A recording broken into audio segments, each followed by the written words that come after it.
father told over 200 of Atlanta's wealthiest elite that I was nothing more than a glorified maid. He stood on the stage at the Ritz-Carlton, holding a crystal award I had paid for wearing a tuxedo I had bought, and laughed as he belittled my entire existence.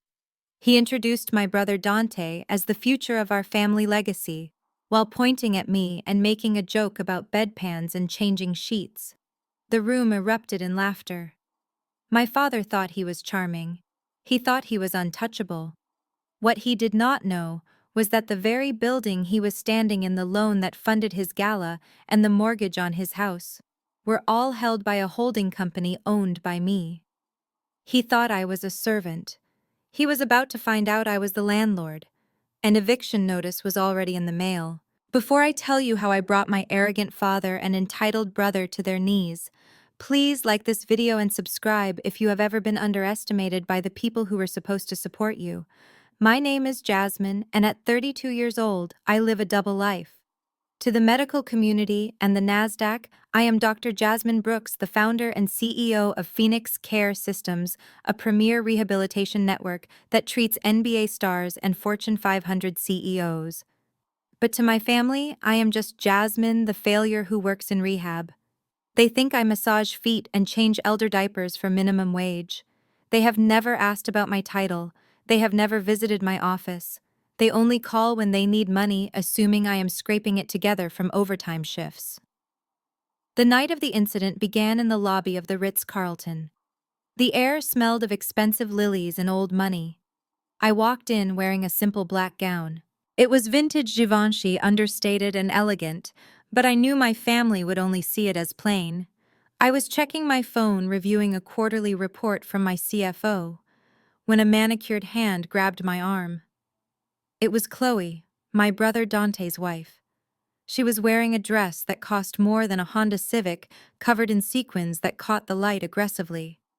Her blonde hair was sprayed into an immobile helmet of curls. "Jasmine, thank God you are here," Chloe said, her voice breathless and demanding.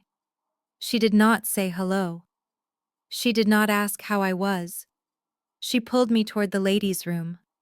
"My hem is coming undone," she hissed, pointing to a loose thread on her silver gown. "You have a sewing kit in your purse, right? Or a safety pin?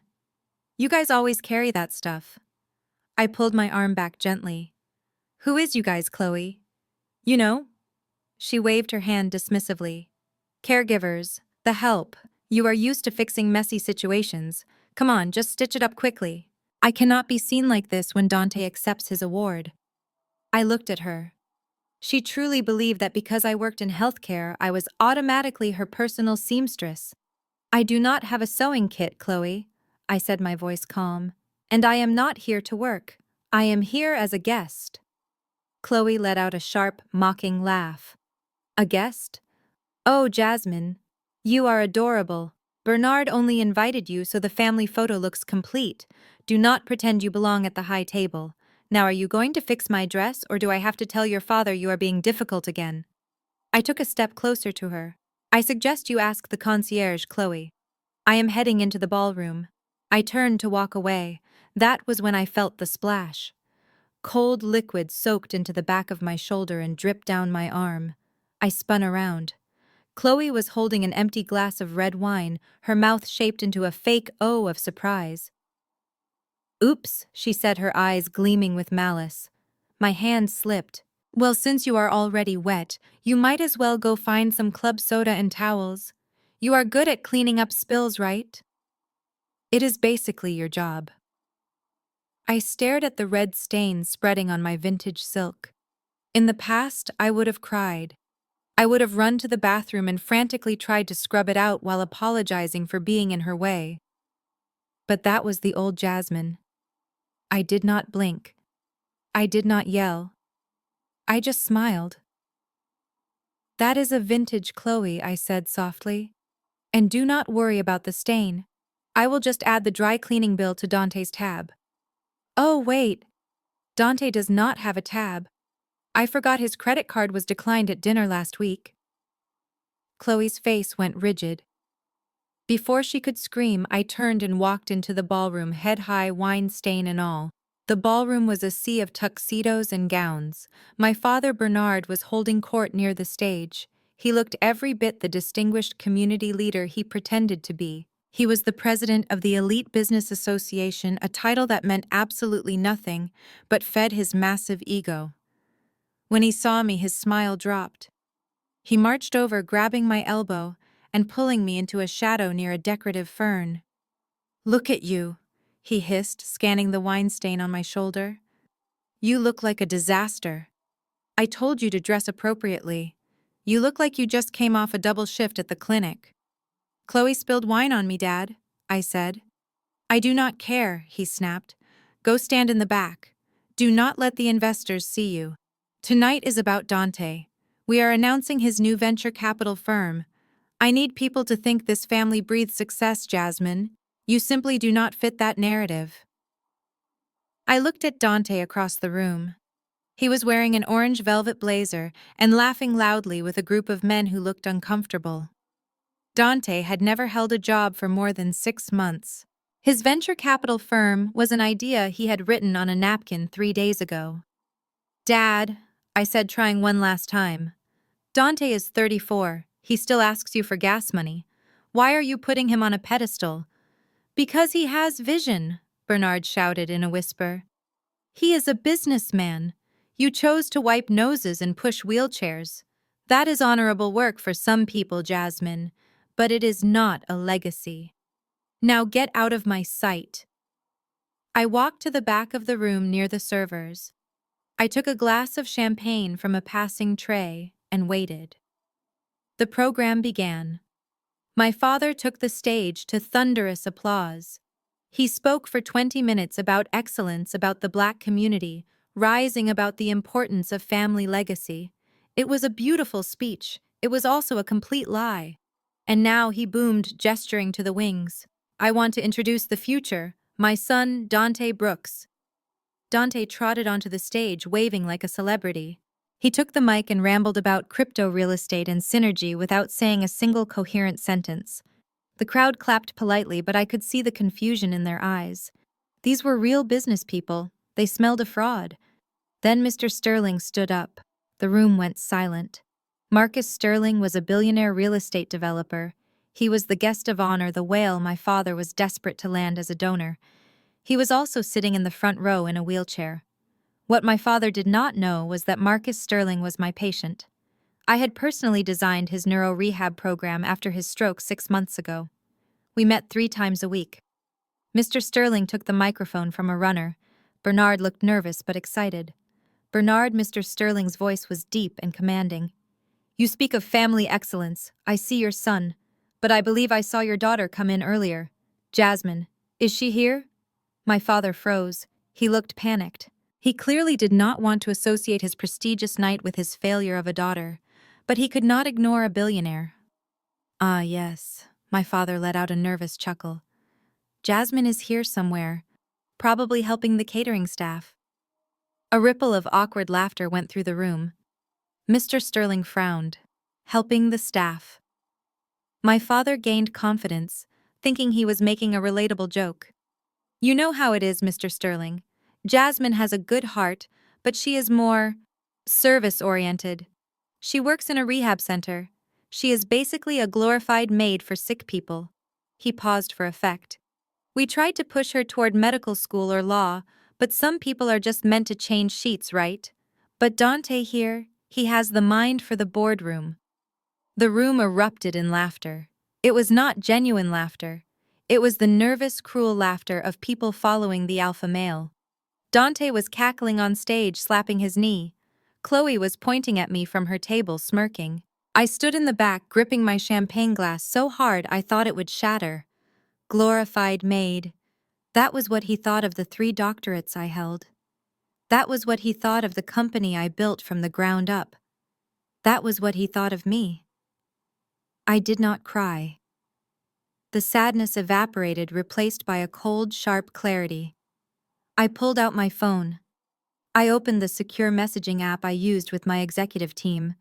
I found the contact for my chief financial officer, David. I typed one sentence: "Call the loan on the Brooks Association immediately." Execute the foreclosure clause. David replied instantly. Are you sure, Dr. Brooks? It is 9 p.m. on a Saturday. I typed back. Burn it down. I put my phone in my clutch. I did not storm out. I did not make a scene. I simply turned around and walked out the double doors, leaving my father basking in the applause of people he was about to lose. I took the elevator down to the valet. My driver, Thomas, was waiting with the door of my Maybach open. He saw the wine stain and the look on my face. Home, Dr. Brooks, he asked. Yes, Thomas, and block my father's number on the car interface. I do not want to hear his voice. I arrived at my penthouse 30 minutes later. It was a 4,000 square foot sanctuary in the sky overlooking the entire Atlanta skyline. My family did not know this place existed. They thought I lived in a shared apartment in the suburbs. I poured myself a glass of aged whiskey and stood by the floor-to-ceiling window. The city lights were beautiful. My phone began to ring. It was my personal cell. It was Bernard. I debated ignoring it, but I wanted to hear him. I wanted to hear the arrogance one last time before the fall.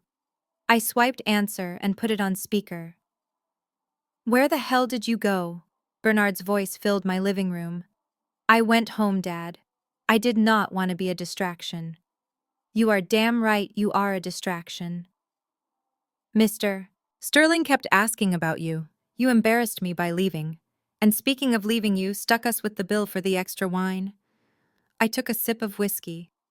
You want money, Dad? I need $5,000. Transfer it now. The venue requires immediate payment for the overage, and Dante left his wallet in the limo. Dante does not have a limo, Dad. He took an Uber. Don't you get smart with me, Bernard roared. Just send the money. You have been picking up extra shifts, haven't you? I know you have savings. Stop being selfish.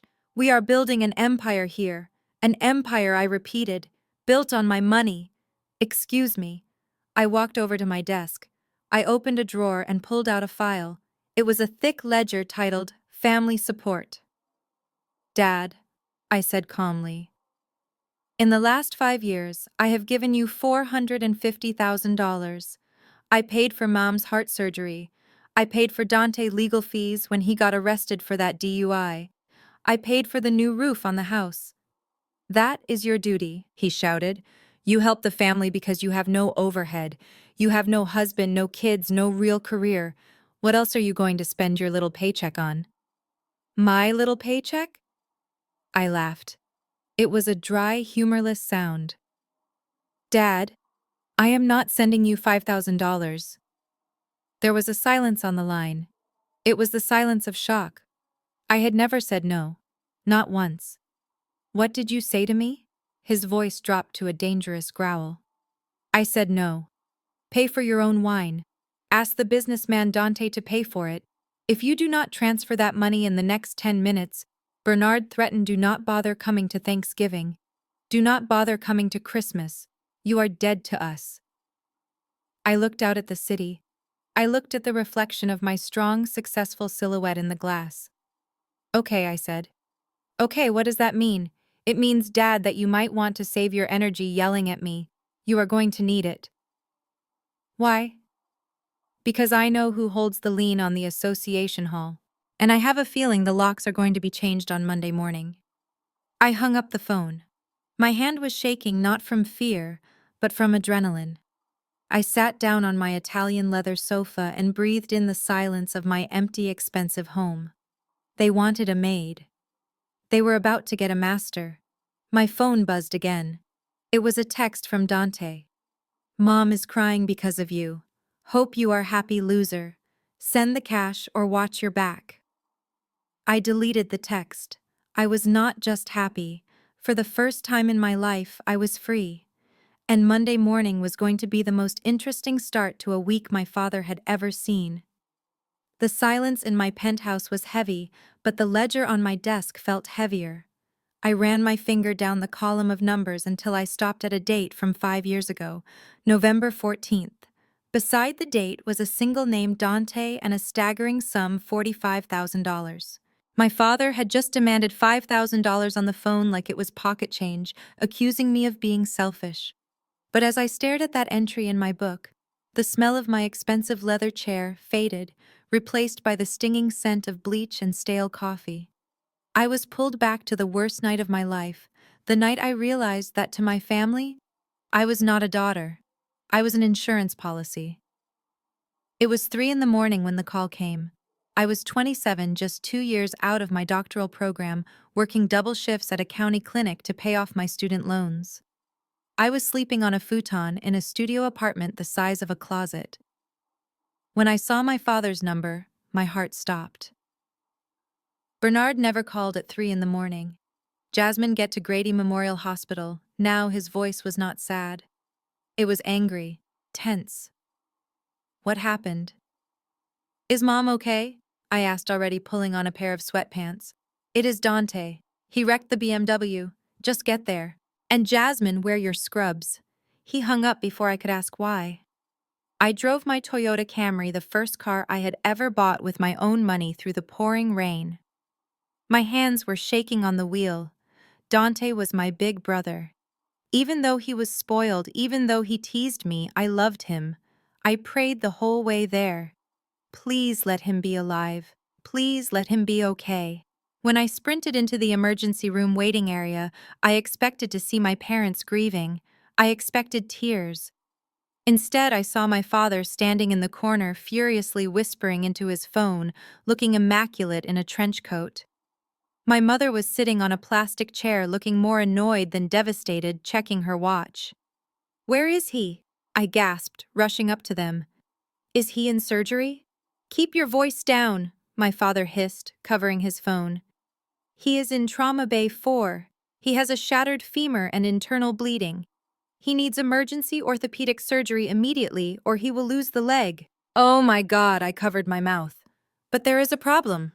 My father continued, his eyes darting around the room to make sure no one recognized him. The insurance lapsed. I forgot to pay the premium on his policy last month because I was moving funds for the association gala. They will not operate until they have a cash deposit. I stared at him. You forgot to pay the insurance, Dad. He could lose his leg. Just pay the deposit. How much is it? $20,000 to start, my father said. And I cannot pay it. Why not?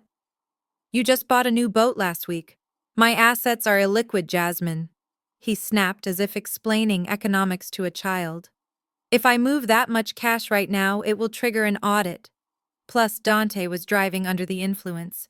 If the insurance company finds out, they will sue us.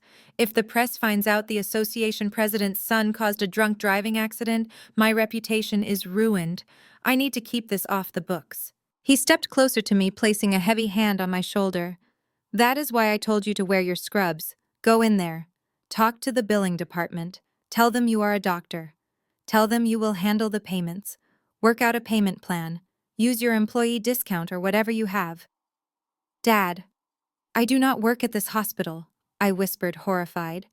And I do not have $20,000. Figure it out, Jasmine.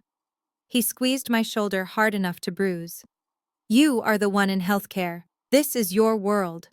Fix it. I have to go deal with the police report to make sure Dante's name stays out of the papers. Do not let your brother become a cripple just because you are too cheap to help. He turned and walked away. He left me standing in the middle of a chaotic ER with my mother, who simply sighed and said, I hope this doesn't take all night. I have a hair appointment at 10. I walked to the billing window. The woman behind the glass, Ms. Higgins, looked tired and unmovable. She told me plainly, no deposit, no surgery. They would stabilize him, but they would not reconstruct the leg. He would limp for the rest of his life. I looked at Dante through the glass of the trauma bay. He was unconscious, his face bruised, hooked up to monitors. He looked small. He was my brother. I made a decision that would haunt my finances for the next 3 years. I walked out of the hospital and into the rain. I called a guy I knew from the neighborhood who bought used cars for cash. I drove my beloved Toyota Camry, the symbol of my independence, to a dark parking lot 3 blocks away. I sold it on the spot for $8,000. It was worth 12, but I was desperate. I took the cash. Then I drained my entire savings account. Every dollar I had saved for a house, for a vacation, for a life. I maxed out 3 credit cards to get the cash advances. I walked back into the billing office an hour later, soaking wet, shivering, and dumped a pile of cash and a cashier's check on the counter. "Save his leg," I said. I spent the next 6 weeks taking the bus to work. I woke up at 4 in the morning to catch the first transfer. I walked in the rain. I ate instant noodles because I had absolutely no money left after paying the minimums on the credit cards. I never told my parents I sold the car. They never asked why I was taking the bus. They just assumed I had car trouble and didn't offer to help. But the real knife in the heart came 3 days after the accident. Dante had been moved to a recovery room. The surgery was a success. The doctors said he would make a full recovery. I went to visit him after a 12-hour shift. I was exhausted. I brought him a balloon and a card. I was expecting a thank you. I was expecting a hug. I was expecting him to realize that I had saved his future. When I walked into the room, Dante was awake. He was sitting up watching the small television mounted on the wall. My mother was sitting next to him, feeding him grapes. "Hey," I said softly, smiling. "Look who is awake." Dante turned his head. He looked me up and down. He saw my wet hair from the rain outside. He saw my worn-out sneakers. "Jasmine," he groaned. "Finally. Where have you been?" "I was working, Dante. I came as soon as I could." He gestured around the room with disgust. "This place is a dump. Look at this room. It is shared. There is some old guy coughing behind that curtain. Why am I not in a private suite? Because this is a county hospital, Dante," I said, putting the balloon on the table.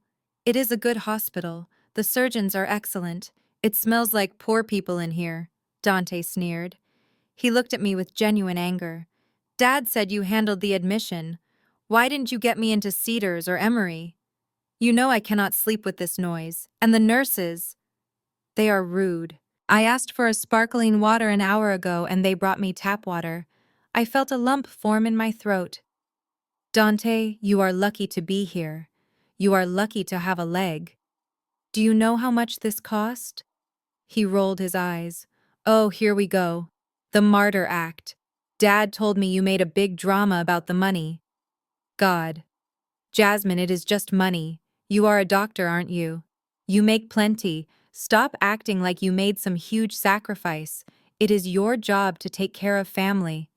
I looked at my mother, waiting for her to defend me, waiting for her to tell him that I sold my car, that I was broke. Mom just patted Dante's hand. "She is right, Dante. Don't upset yourself. You need to rest. Jasmine, if you are going to just stand there and bring negative energy, maybe you should leave. We are trying to keep the vibes positive for his healing." "Negative energy," I whispered. "I paid for this room. I paid for that metal rod in his leg." Dante laughed. It was a cruel, dismissive sound. "You paid for it? Please, you probably just signed some papers. Dad will pay you back eventually. He is good for it. Now can you go find a nurse and tell them to change these sheets? The thread count is scratching my skin. And see if you can get me a better pillow. This one is flat." I stood there for a long moment. I looked at the brother I had sacrificed everything for. I saw the arrogance in his eyes. He didn't see a sister. He saw a servant. He saw a wallet. He saw someone whose only purpose was to make his life comfortable while he drove drunk and crashed cars. I did not scream. I did not throw the balloon. I simply felt something inside me break. It was the last tether of childhood hope that maybe, just maybe, they loved me. "I will see what I can do about the pillow," I said quietly. I walked out of the room. I walked out of the hospital. I walked to the bus stop in the rain. And as I sat on that cold plastic bench waiting for the number 42 bus, I made a vow. I opened my notebook and wrote down the first entry in what would become my ledger of vengeance. Dante, medical bills $45,000. I swore that I would get every penny back. and I swore that the next time Dante Brooks needed a bed, he would have to pay for it himself. Back in the present, I closed the ledger with a snap. The memory of that bus ride fueled me. My anger was no longer hot and explosive. It was cold, calculated, and efficient. Dante had called me a loser in his text message tonight. He thought he was untouchable because he had my father's protection. But he forgot one thing. The car accident 5 years ago destroyed his credit score because I eventually stopped making payments on the excess bills that were in his name. He couldn't get a loan for a pack of gum, let alone a house. And that was exactly what I was counting on. I picked up my phone and dialed my real estate broker. "Sarah," I said, "it is Jasmine. You know that penthouse downtown? The one my brother has been looking at?" "Yes, Dr. Brooks," she answered. "He put in an application, but his financials are, well, non-existent. We were about to reject him." "Don't reject him yet," I said, a smile creeping onto my face. "I have a better idea. Tell him the owner is willing to finance him directly. No credit check required. Just a signature and a very specific collateral clause." "But who is the owner?" she asked. "I am," I said. "Buy the building through the shell company tomorrow morning. Then call Dante. Tell him his dreams are about to come true." I hung up the phone. Dante wanted a luxury home to show off to his fake friends. I would give it to him. And when he inevitably missed the first payment, I wouldn't just take the house back. I would take everything else he had left. The game was on. And this time, I wasn't the one taking the bus. The memory of the car accident was a scar on my finances, but the memory of my mother's 70th birthday party, which happened just 1 week before the gala, was a scar on my soul. That night was the final confirmation that my role in this family was not a daughter, but a resource to be harvested. My mother, Patricia, had been complaining about her back and her heart for years. She played the martyr well, sighing loudly whenever she sat down, rubbing her lumbar spine while looking at me with expecting eyes. Despite her coldness, I worried about her. I was a doctor of physical therapy. I knew that without proper intervention, her mobility would decline rapidly. So for her milestone 70th birthday, I wanted to give her something that would actually save her life, not just clutter her house. I had spent months researching.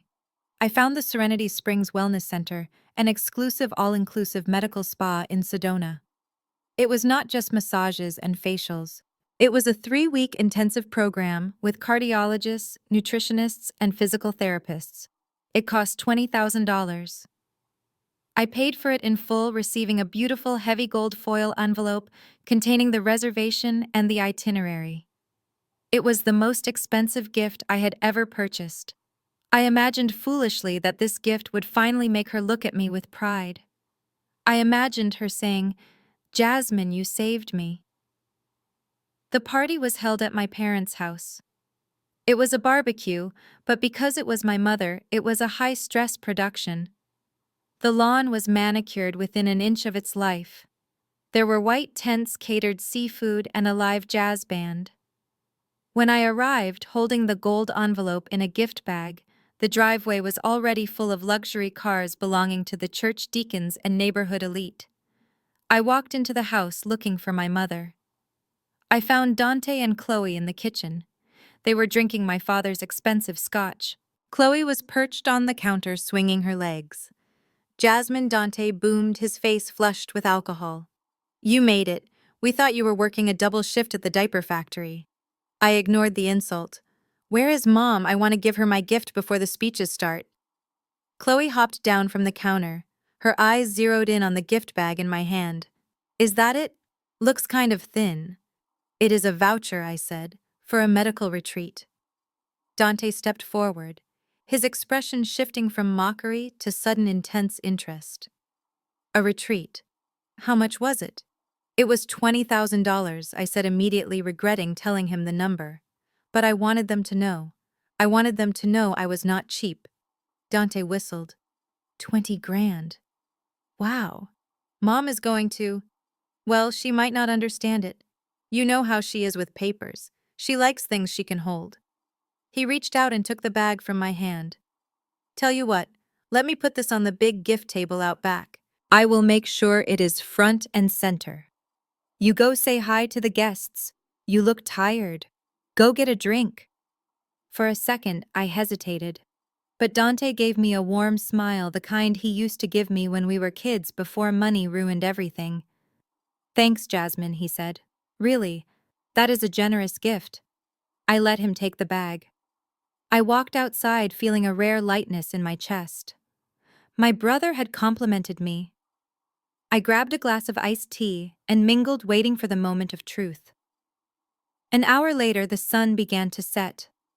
My father gathered everyone around the patio. My mother sat in her wicker throne, looking regal and expectant. It was time for the gifts. Dante acted as the master of ceremonies. He handed Mom boxes from aunts and uncles. She opened blenders, scarves, and crystal vases, offering polite, rehearsed smiles. Then Dante stepped forward. He cleared his throat. And now, a special gift from your favorite son and his lovely wife, Chloe. Chloe sashayed forward, holding a signature orange box. My heart sank. Everyone knew that orange box. Hermes. My mother gasped. Her hands trembled as she untied the ribbon. She pulled out a Birkin bag.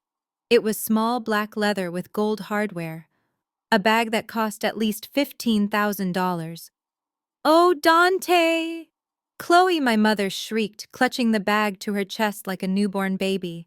She actually cried tears of joy. This is... I have wanted this for 20 years. You spoil me. You shouldn't have. We wanted you to have the best, Mom, Dante said, puffing out his chest. Because you are the queen. The crowd applauded. I stood there feeling sick. I knew Dante did not have $15,000. I knew he was broke. How did he buy a Birkin? Then Dante looked at me. A strange predatory smirk played on his lips. And now let us see what Jasmine brought. He reached under the table. But he did not pull out my elegant gift bag with the gold envelope. He pulled out a cardboard box. It was dented on the corner. The picture on the front showed a foot with bubbles around it. It was the Homedics Bubbling Foot Spa. I knew this product. It sold at CVS for $29.99. I froze. My blood turned to ice. Here you go, Mom, Dante said loud enough for the back row to hear. Jasmine said she knows your feet hurt from standing all day cooking, so she got you this. My mother took the box. Her smile vanished instantly. She held the cheap box with 2 fingers as if it were contaminated. A foot bath, she asked, her voice flat. I stepped forward, my voice shaking. No, no, that is not my gift. Dante cut me off. What do you mean? You handed it to me in the kitchen. You said hope she likes bubbles. He looked at the crowd and shrugged. I mean, it is practical, right? Jasmine is very practical. Mom set the box down on the floor. She did not even open it. She looked at me with a disappointment so deep it felt like a physical blow. Thank you, Jasmine, she said coldly. I suppose it is the thought that counts. Although after Dante and Chloe worked so hard to get me this bag, I would have thought you might put in a little more effort. But I know your job does not pay much. Mom, I yelled, causing people to turn. I bought you a $20,000 wellness retreat. I gave the voucher to Dante. The courtyard went silent. Dante laughed. It was a nervous, gaslighting laugh. Whoa, Jasmine. Have you been drinking $20,000? You come on. Do not make up stories just because you feel bad about the foot bath. It is okay. Mom loves it. Right. Mom. My father stepped in, gripping my arm. Stop it, Jasmine. You are making a scene. You are jealous of your brother's success. Just go sit down. I looked at Chloe. She was stroking the leather of the Birkin bag, smiling at me. A cruel, knowing smile. And then I noticed it. The receipt. Not the receipt for the bag. The receipt for the deception. It was written all over their faces. I did not scream. I realized in that moment that if I screamed, I would look like the crazy, jealous sister. Dante had orchestrated this perfectly. If I accused him of theft right now with no proof, I would be the villain. I pulled my arm away from my father. I am not hungry, I said. Happy birthday, Mom. Enjoy the footbath. I turned and walked away. As I reached the side gate, I heard my mother say to her friend, I do not know what is wrong with that girl. She has always been so bitter. I drove home in silence. I did not go to sleep. I went to my computer. I pulled up my American Express statement. There was the charge Serenity Springs, $20,000. I called the resort. It was 9 p.m. in Atlanta, but it was only 6 p.m. in Sedona. This is Dr. Jasmine Brooks. I said, my voice steady. I need to check on a reservation I made for Patricia Brooks. There was a typing sound. I am sorry, Dr. Brooks, the receptionist said. That reservation was canceled this afternoon. Canceled, I asked. By who? By you, ma'am, she said. Well, a gentleman called. He said he was your personal assistant. He had your confirmation number and your security code. He said there was a family emergency and you needed an immediate refund. I gripped the phone. And the refund. Did it go back to my card? No, the receptionist said. The gentleman said the card was lost. He requested the refund be transferred to a prepaid Visa debit card for immediate use. He was very persuasive. He said it was for medical bills. Since he had all the security verification, the manager approved a one-time exception. I closed my eyes. Dante. He had taken the envelope from the bag in the kitchen. He had opened it, found the confirmation code and the itinerary. He called them, pretended to be my assistant, and drained the money. And then he used my $20,000 to buy a $15,000 bag for Mom, claiming it was from him. He kept the remaining $5,000 for himself, and he replaced my gift with a $30 piece of plastic garbage. He did not just steal my money. He stole my credit. He stole my moment. He used my own hard-earned labor to buy my mother's love for himself while framing me as the cheap, uncaring failure. I looked at the transaction timestamp on my screen. It was theft. It was fraud. It was a felony. But if I called the police, my mother would never forgive me. She would say I was trying to send her golden boy to prison. She would say I was lying. She would believe Dante's lie that I authorized it. I needed undeniable proof, and I needed to hit them where it hurt. I opened a new spreadsheet on my computer. I titled it The Eviction. Dante liked luxury. He liked expensive bags and high-end resorts. I was about to buy the building he was trying to rent. I was about to buy the debt my father was drowning in. They wanted to play games with money, fine. I was the bank. And the bank always wins. The foot massager incident was the final straw. But the gala would be the execution. I went to sleep that night with a smile on my face. It was not a happy smile. It was the smile of a hunter who had just set the perfect trap. The luminous tower in Buckhead was the kind of building that did not just whisper wealth, it screamed it. It was a glass needle piercing the Atlanta sky, with a private concierge, a rooftop infinity pool that seemed to spill into the clouds, and residents who never looked at price tags.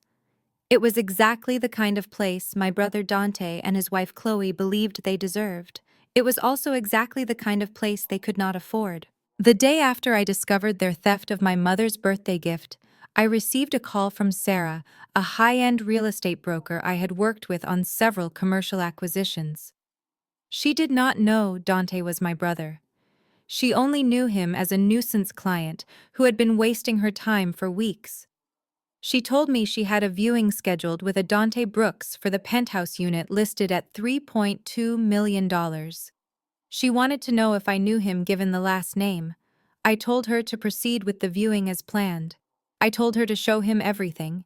And then I told her to record the financial vetting conversation. I watched the footage later. It was like watching a car crash in slow motion fueled by delusion and designer cologne. Dante and Chloe strutted into the penthouse lobby like they already owned the building. Dante was wearing a suit that was too tight, trying to look European, and Chloe was wearing huge sunglasses indoors. They walked past the doorman without acknowledging him.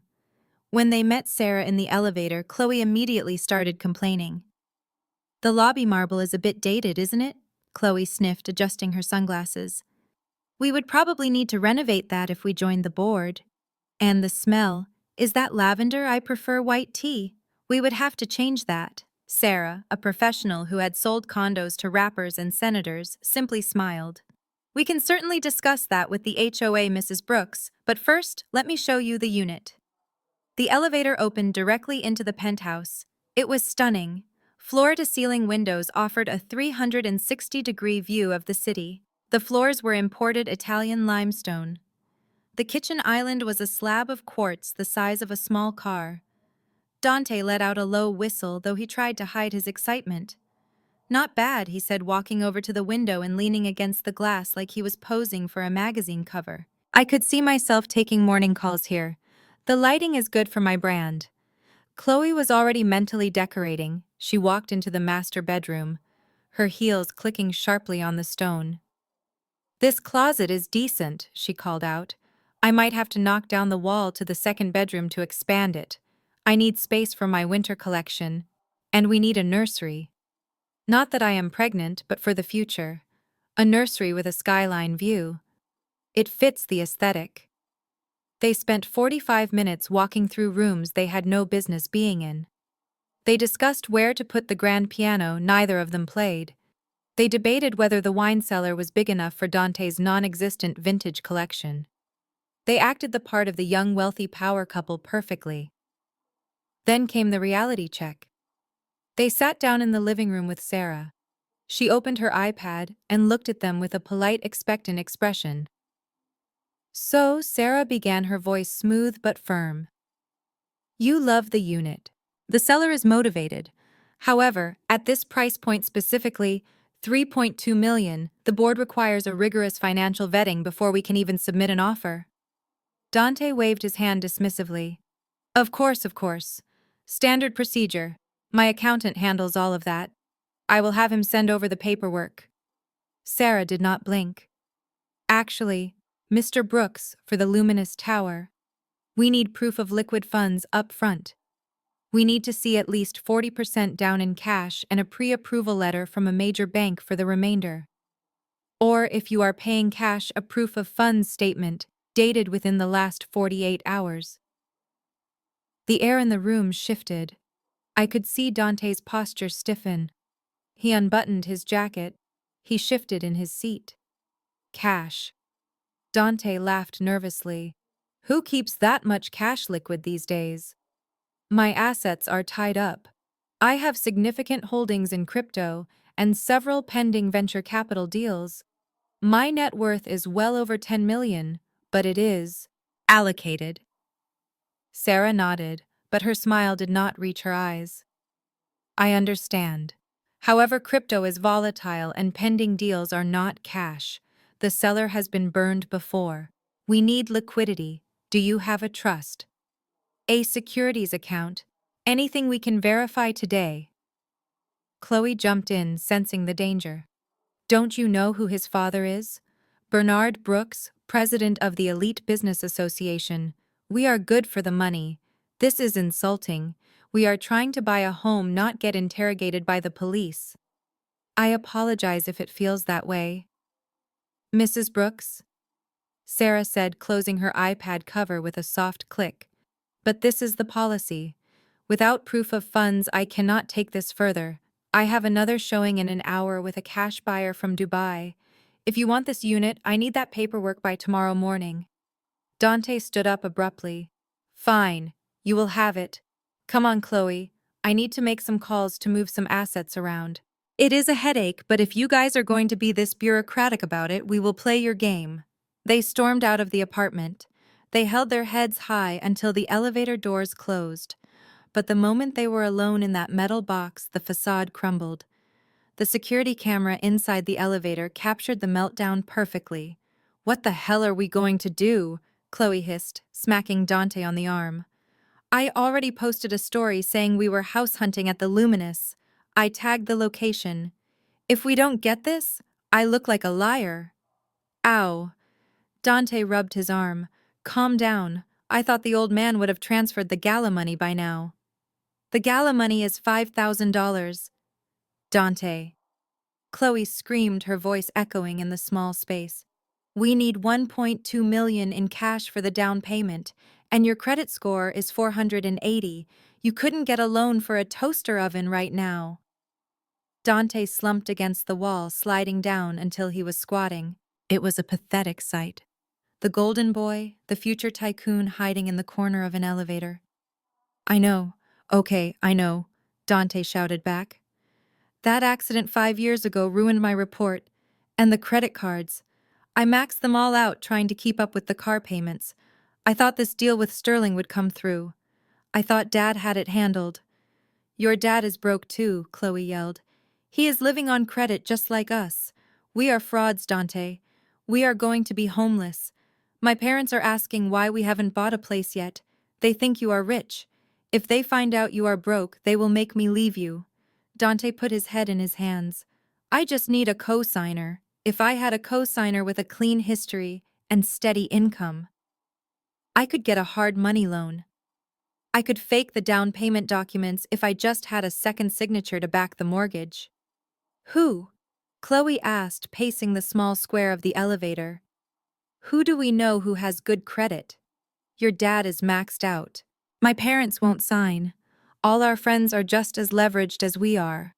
They stood in silence as the elevator hit the lobby floor.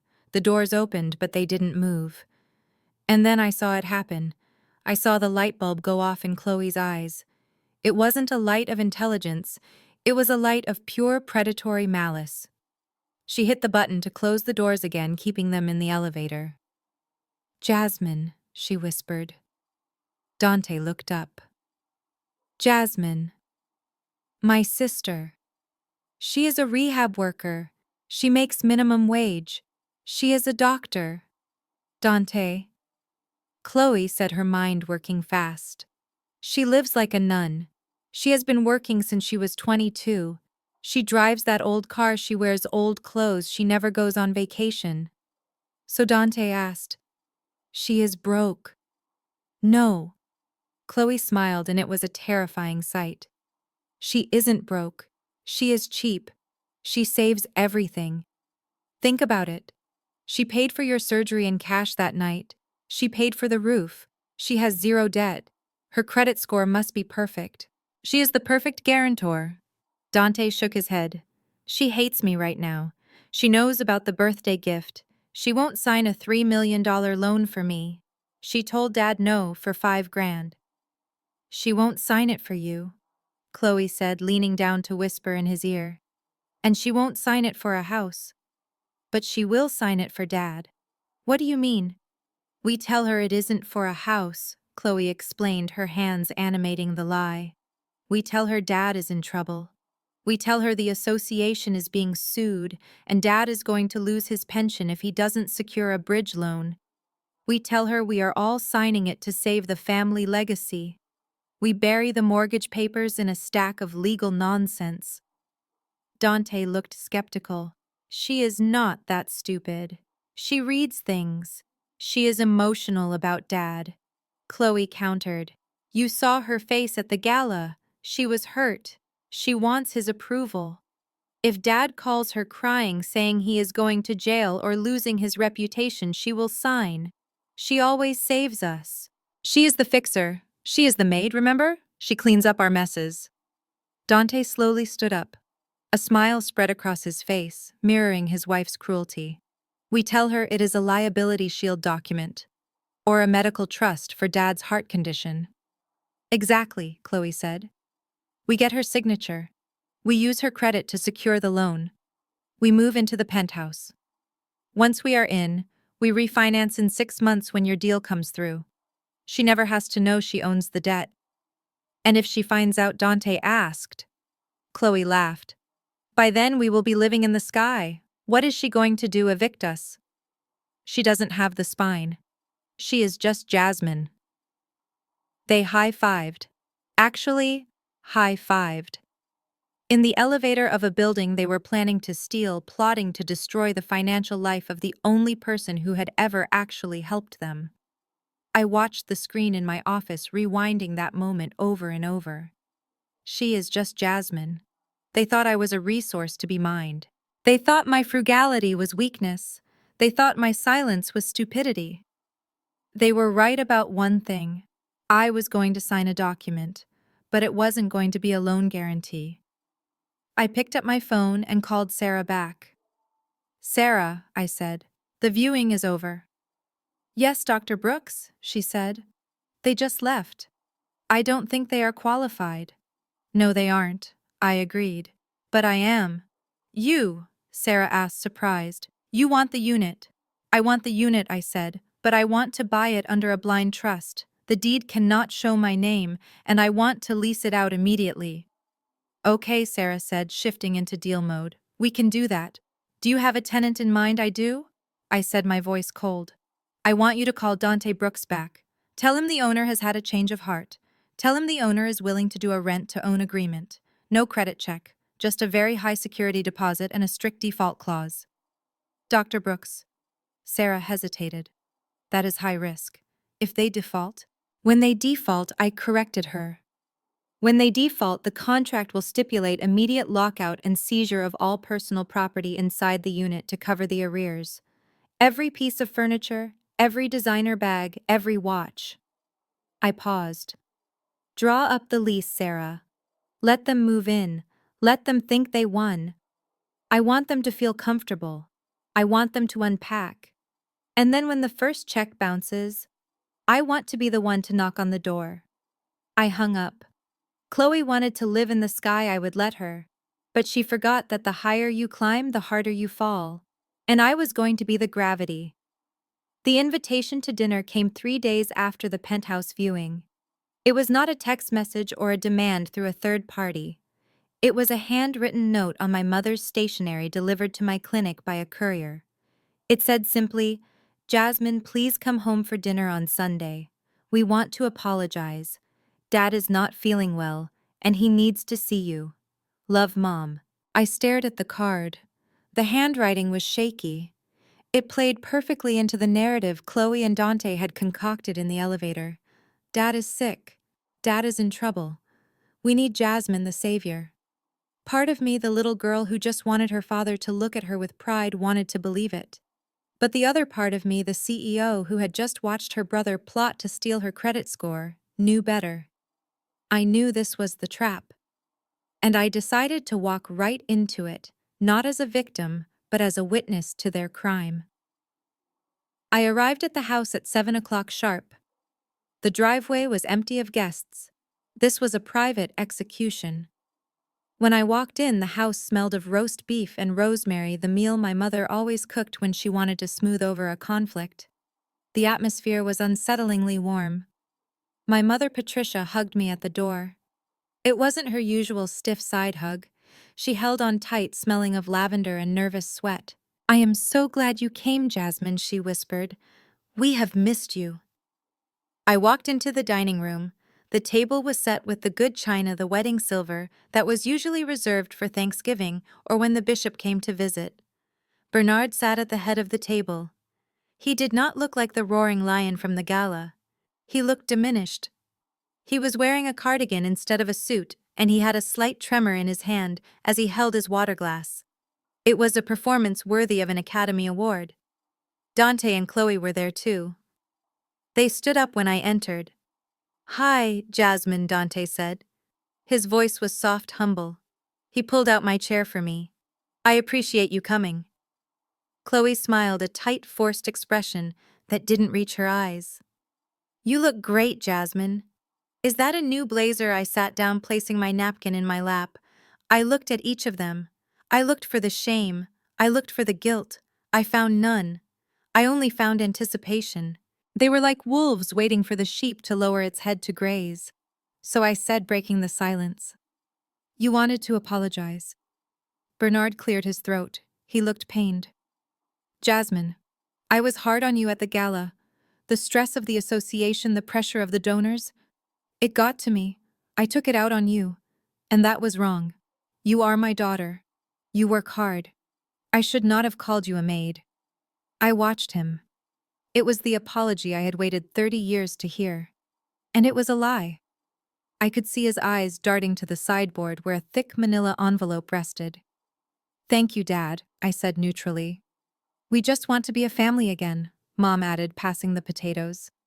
"Life is too short for grudges, especially with everything going on." She trailed off, looking at Bernard with theatrical worry. "What is going on?" I asked, playing my part. Bernard sighed. He put his fork down. "My heart, Jasmine. The doctors, they say the stress is killing me. My blood pressure is through the roof. I had a spell yesterday. I almost passed out." I leaned forward. "I am sorry to hear that. Did you see a cardiologist?" "I did," Bernard lied smoothly. "He said I need to step back. I need to simplify my affairs.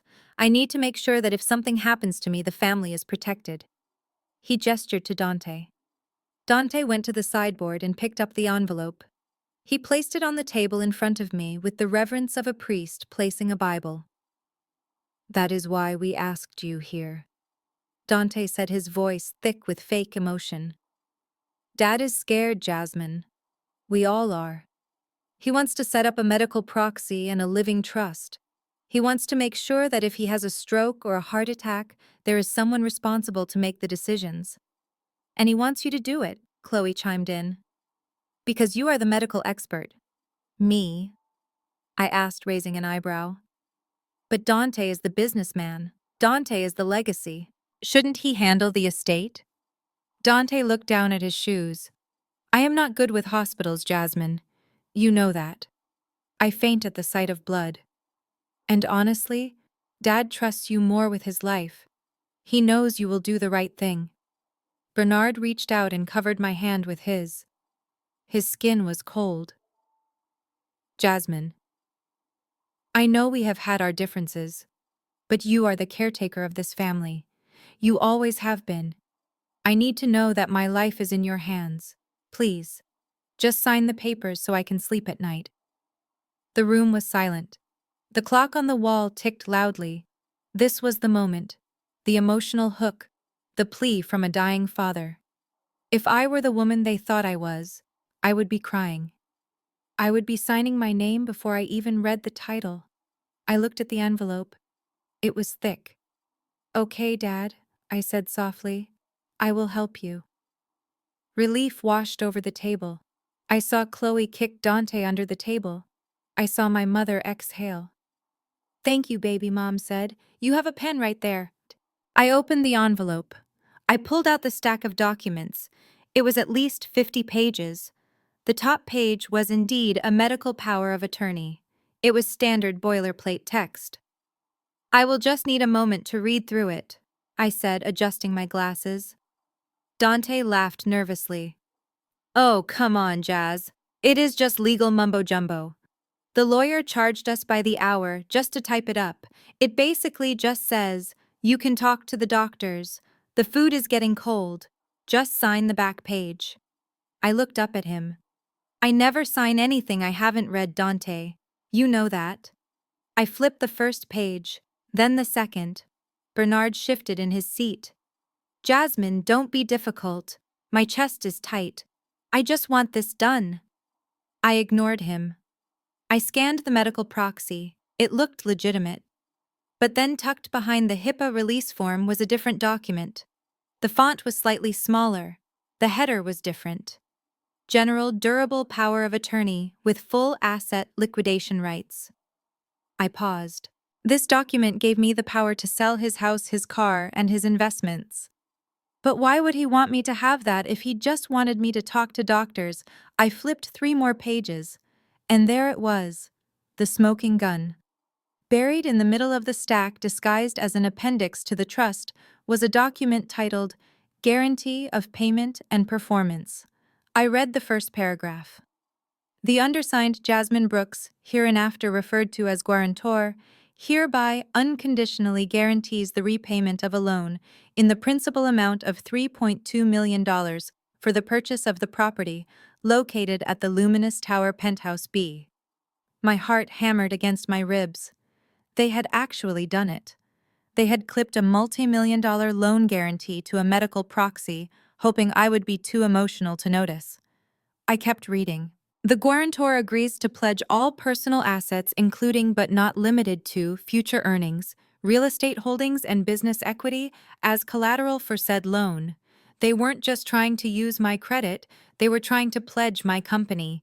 They were trying to pledge Phoenix Care. If Dante defaulted, the bank could come after my clinics. They could seize the business I had built from nothing. I felt a cold, white-hot rage settle over me. It was so intense my hands stopped shaking. I looked up. They were all watching me. Dante was sweating. Chloe was gripping her wine glass so hard her knuckles were white. Bernard was breathing heavily, pretending to be frail. "Is everything okay?" Chloe asked, her voice high and tight. I slowly closed the folder. I looked at my father. "Dad," I said, my voice barely a whisper. "You want me to be in charge of your medical decisions?" "Yes," he croaked. "Please, and this helps with your stress. It would take a weight off my shoulders." I nodded. I stood up. I picked up the heavy stack of papers. "You know, Dad," I said, walking toward the fireplace where a decorative log was burning. "I think you are right. You need less stress. But this document, this isn't a medical proxy." Dante stood up. "Jasmine, what are you doing?" I held the papers over the fire. "This," I said, my voice rising, "is a loan guarantee for a $3 million penthouse for Dante." The room erupted. "No!" Dante screamed. "Stop her!" Chloe shrieked. Bernard dropped the act instantly. His frailty vanished. He slammed his hand on the table. "Jasmine, put that down." "You thought I was stupid," I said, staring at them. "You thought because I wipe chins and help people walk, I can't read a contract. You tried to trick me into buying a house for him. You tried to pledge my business as collateral." "I am doing this for the family," Bernard roared, standing up. "We need this asset. Dante needs this start. You have plenty of money. You are selfish. You are hoarding your wealth while your brother struggles." "Struggles," I laughed. "He is struggling because he is a thief. He stole Mom's birthday money. And now he wants to steal my life." I dropped the papers into the fire. The dry paper caught instantly. The flames licked up the sides of the contract, curling the black letters into ash. "No!" Dante howled. He lunged across the table. He didn't walk around. He scrambled over the roast beef and the potatoes, knocking over the gravy boat. He was an animal, a desperate, broke animal watching his future burn. He grabbed me by the shoulders. He shook me so hard my glasses flew off my face. "You stupid witch!" he screamed, his spit flying into my face. "You ruined it. You ruined everything. Do you know how close I was?" He raised his hand. He balled it into a fist. I saw the intent in his eyes. He was going to hit me. He was going to beat the money out of me. "Dante!" Mom screamed. But Bernard said nothing. He just watched, his face twisted in anger, upset. Not that his son was attacking his daughter, but that the signature was burning in the fireplace. I didn't flinch. I didn't cower. I looked Dante dead in the eye. "Hit me," I dared him. "Go ahead. Hit me. And I will have you in handcuffs before you can blink. You think your assault charge from college was bad? Try assaulting a healthcare executive. I will bury you so deep under the jail you will need a map to find sunlight." Dante's fist trembled in the air. He was breathing like a bull. The flames behind me crackled, consuming the loan. "Get your hands off her!" "Dante," my mother sobbed. "Please." Dante shoved me backward. I stumbled, catching myself on the mantel. He looked at the fire, trying to reach in to save the papers, but it was too late. They were ash. "Get out," Dante hissed. "Get out of this house." I straightened my jacket. I picked up my glasses from the floor. I looked at my father, who had sunk back into his chair, defeated. "I am leaving," I said, brushing the lint off my sleeve. "But let me make one thing clear. This was your last chance. I came here hoping for a father. I found a con artist." I walked to the door. I paused and looked back at the wreckage of the dinner. The spilled gravy, the crying mother, the violent brother, the silent father. "And Dante," I said. You might want to start looking for a new place to live, because the owner of your current apartment building, the one you are renting from Dante, looked up, his eyes red. What about it? She is evicting you, I said. I bought your building this morning. You have 30 days. I opened the door and walked out into the cool night air. Behind me, I heard the sound of Chloe screaming a high-pitched wail of despair that sounded like music to my ears. I got into my car, my hands were finally shaking, but I wasn't crying. I pulled out my phone and called my lawyer. Proceed with the eviction, I said, and send the police report for the birthday theft to the district attorney. I am done protecting them. I drove away from the house I grew up in, watching it disappear in the rearview mirror. I had burned the contract. Now I was going to burn their world. The morning sun glinted off the sleek glass facade of the Phoenix Care Medical Center, a structure that dominated the skyline of the medical district. It was a masterpiece of modern architecture, a beacon of innovation and wealth.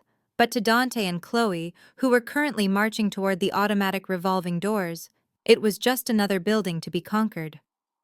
They parked Dante's luxury sedan in a reserved spot that clearly stated "Tow Away Zone," ignoring the sign with the casual arrogance of people who believed rules were suggestions made for the poor. Chloe adjusted her sunglasses, checking her reflection in the building's glass. She was wearing a dress that cost more than most people's cars, yet on her it looked sharp and predatory. Dante buttoned his jacket, his jaw set in a line of grim determination. They were on a warpath. In their minds, they were about to walk into a dingy little community clinic, find a cowering Jasmine scrubbing floors or filing paperwork in a broom closet, and put her back in her place. They had convinced themselves that her silence was fear. They believed her distance was an admission of defeat. They were about to learn how wrong they were. The lobby of Phoenix Care was cavernous, smelling of white tea and expensive leather. A massive digital waterfall cascaded down the far wall behind a reception desk made of Italian marble. The air was hushed, the kind of quiet that speaks of serious money and serious business. Chloe scoffed as she looked around, her heels clicking loudly on the polished floor. She leaned into Dante and whispered loud enough for 3 people to hear that it was trying too hard. She said it looked like a hotel for sick people who had more money than sense. Dante nodded, his eyes scanning the room, looking for the smallest, most insignificant person he could find, assuming that would be his ex-wife. They approached the main reception desk where a young woman with a headset was speaking in low, professional tones. She looked up as they approached, her smile polite but guarded. She asked how she could help them. Dante didn't wait for pleasantries. He placed both hands on the marble counter, leaning in to intimidate her. He demanded to see Jasmine. He didn't use a last name. He didn't ask nicely. He spoke with the assumption that everyone in the building existed solely to serve him. The receptionist blinked, her professional mask not slipping for a second. She asked who they were looking for again, clarifying that they have over 300 staff members in this facility. Chloe stepped up, laughing, a high grating sound that echoed unpleasantly in the serene lobby. She told the girl not to play dumb. She said they were looking for Jasmine, the new hire, probably a nursing assistant or a cleaner. She told the receptionist to just page her and tell her that her family was here to collect her. The receptionist's fingers paused over her keyboard. Her eyes narrowed slightly, a flicker of confusion crossing her face. She told them there was no nursing assistant named Jasmine listed in the directory. Dante slammed his hand on the desk, the sound sharp like a gunshot in the quiet lobby. He told her to stop wasting his time. He said they knew she worked here because they had seen the mail. He demanded she stop protecting a low-level employee and do her job. The receptionist stood up, her demeanor shifting from welcoming to steel. She told them to lower their voices or she would call security. She began to say that she would check the directory one more time, but Chloe was already moving. Chloe had spotted a corridor beyond the security turnstiles, a hallway lined with portraits of distinguished doctors. She grabbed Dante's arm and pulled him toward the gates. She said she wasn't going to wait around for some receptionist to figure out how to use a computer. She said they would find her themselves. They pushed through the electronic gates before the security guard near the elevators could stop them. The alarms chirped a warning, but they ignored it, strutting down the hallway like they owned the deed to the land. They were fueled by a toxic mix of entitlement and rage, blinded to the reality around them. As they walked deeper into the facility, the luxury only increased. They passed state-of-the-art imaging labs and private consultation suites that looked like living rooms. Dante muttered that Jasmine must have lied about her position. He reasoned she was probably a janitor cleaning these nice rooms for the real professionals. They reached the end of the hall where a set of double-frosted glass doors stood closed. A sign beside it read, "Executive Conference Room." Voices drifted from inside, serious and muted. Chloe didn't knock. She didn't pause. She assumed Jasmine was in there, serving water or clearing trays. She threw the doors open, ready to make a scene, ready to drag Jasmine out by her hair if she had to. The room was vast. A long, oval table made of dark mahogany dominated the space, surrounded by ergonomic leather chairs. The view from the floor-to-ceiling windows offered a panoramic sweep of the city. Seated around the table were 12 people, men and women in expensive suits and white coats, people with gray hair and glasses, people who radiated authority. And at the head of the table, standing with a laser pointer in her hand, was Jasmine. She wasn't wearing scrubs, she wasn't holding a mop. She was dressed in a tailored navy power suit that fit her perfectly, her hair pulled back in a severe, elegant bun. She looked commanding, she looked powerful. She looked nothing like the woman Dante had divorced or the sister Chloe had tormented. The room went silent. The heavy oak doors bounced slightly off the wall from the force of Chloe's entrance. 12 pairs of eyes turned to stare at the intruders. Jasmine didn't flinch. She didn't drop the laser pointer. She simply stopped speaking, her gaze shifting from the projection screen to the two people standing in the doorway. Her expression didn't show fear. It showed a profound, exhausting annoyance. Chloe, unable to process the visual information in front of her, defaulted to her script. She marched into the room, her finger pointing accusingly at Jasmine. She shouted for Jasmine to get over here. She screamed that they had been waiting in the lobby for 10 minutes. She demanded to know why Jasmine wasn't answering her phone. Then she delivered the line that would haunt her for the rest of her life. She looked at the room full of medical directors and department heads and yelled at Jasmine to stop pretending to be important and go make her a coffee black with 2 sugars immediately. The silence that followed was absolute. It was a vacuum that sucked the air out of the room. A distinguished older man with silver hair, Dr. Sterling, the chief of surgery, slowly took off his glasses.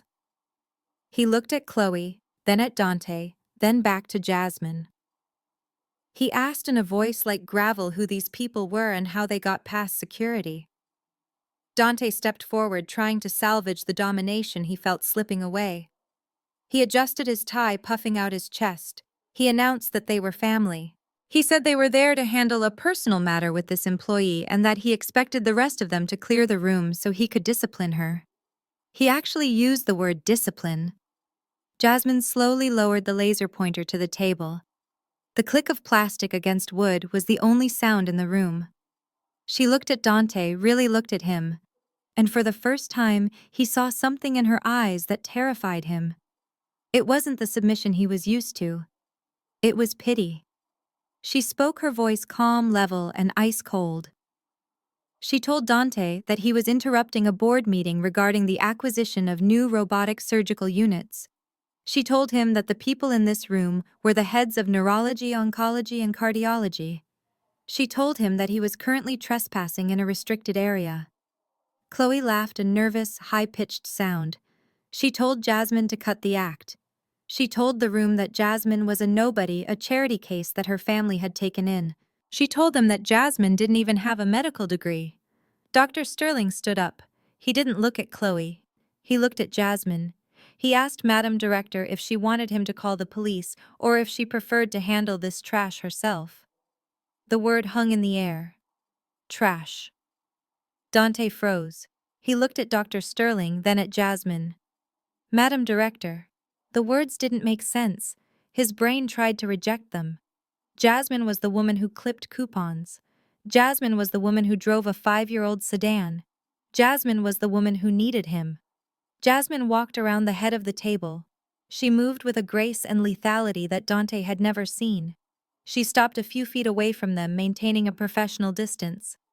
She told them that they seemed confused. She clarified that this was Phoenix Care. She explained that she wasn't an employee here. She told them that she was the founder and the majority shareholder. She told them that she didn't serve coffee. She signed the checks. Chloe's mouth fell open. She looked around the room, waiting for someone to laugh, waiting for the punchline.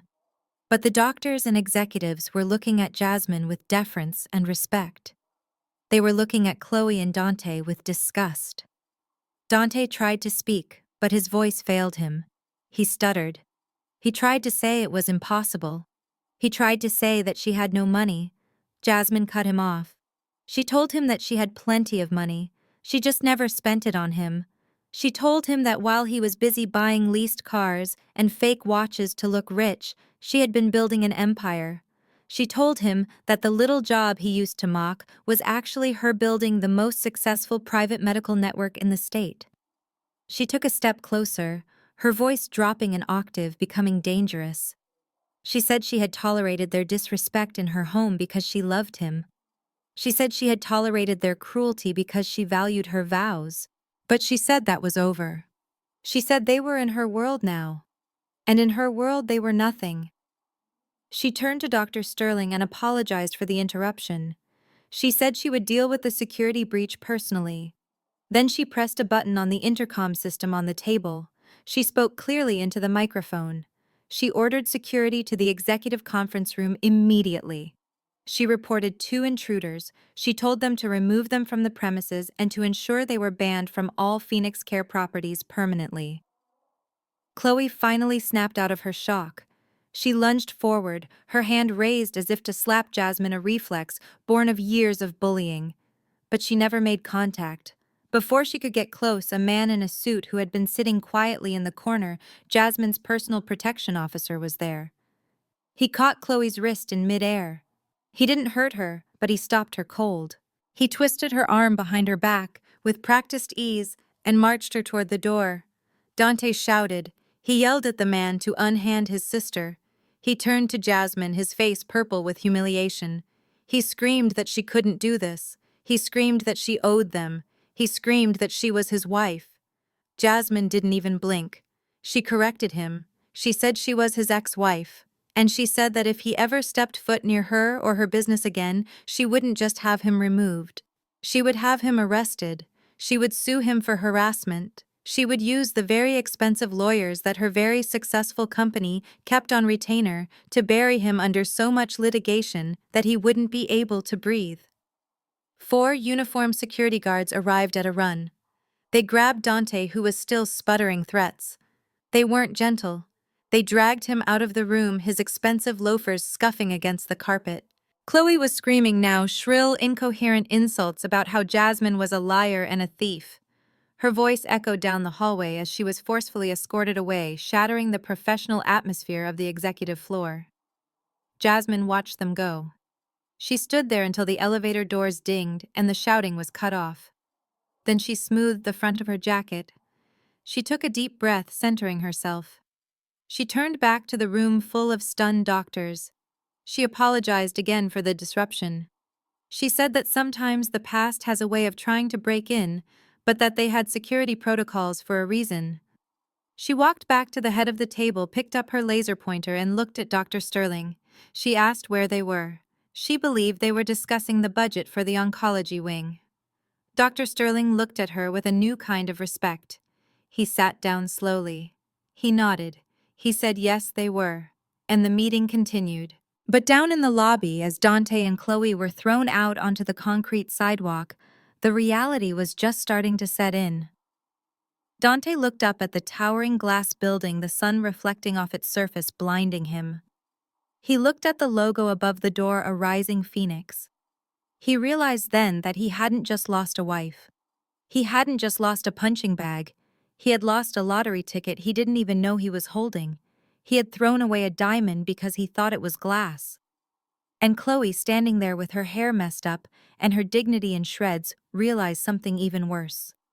She realized that the ugly college dropout she had mocked for years was the most powerful person she had ever met, and that power had just slammed a door in her face that would never ever open again. They stood there in the tow-away zone watching a tow truck back up toward Dante's luxury sedan, and for the first time in their lives, they had absolutely nothing to say.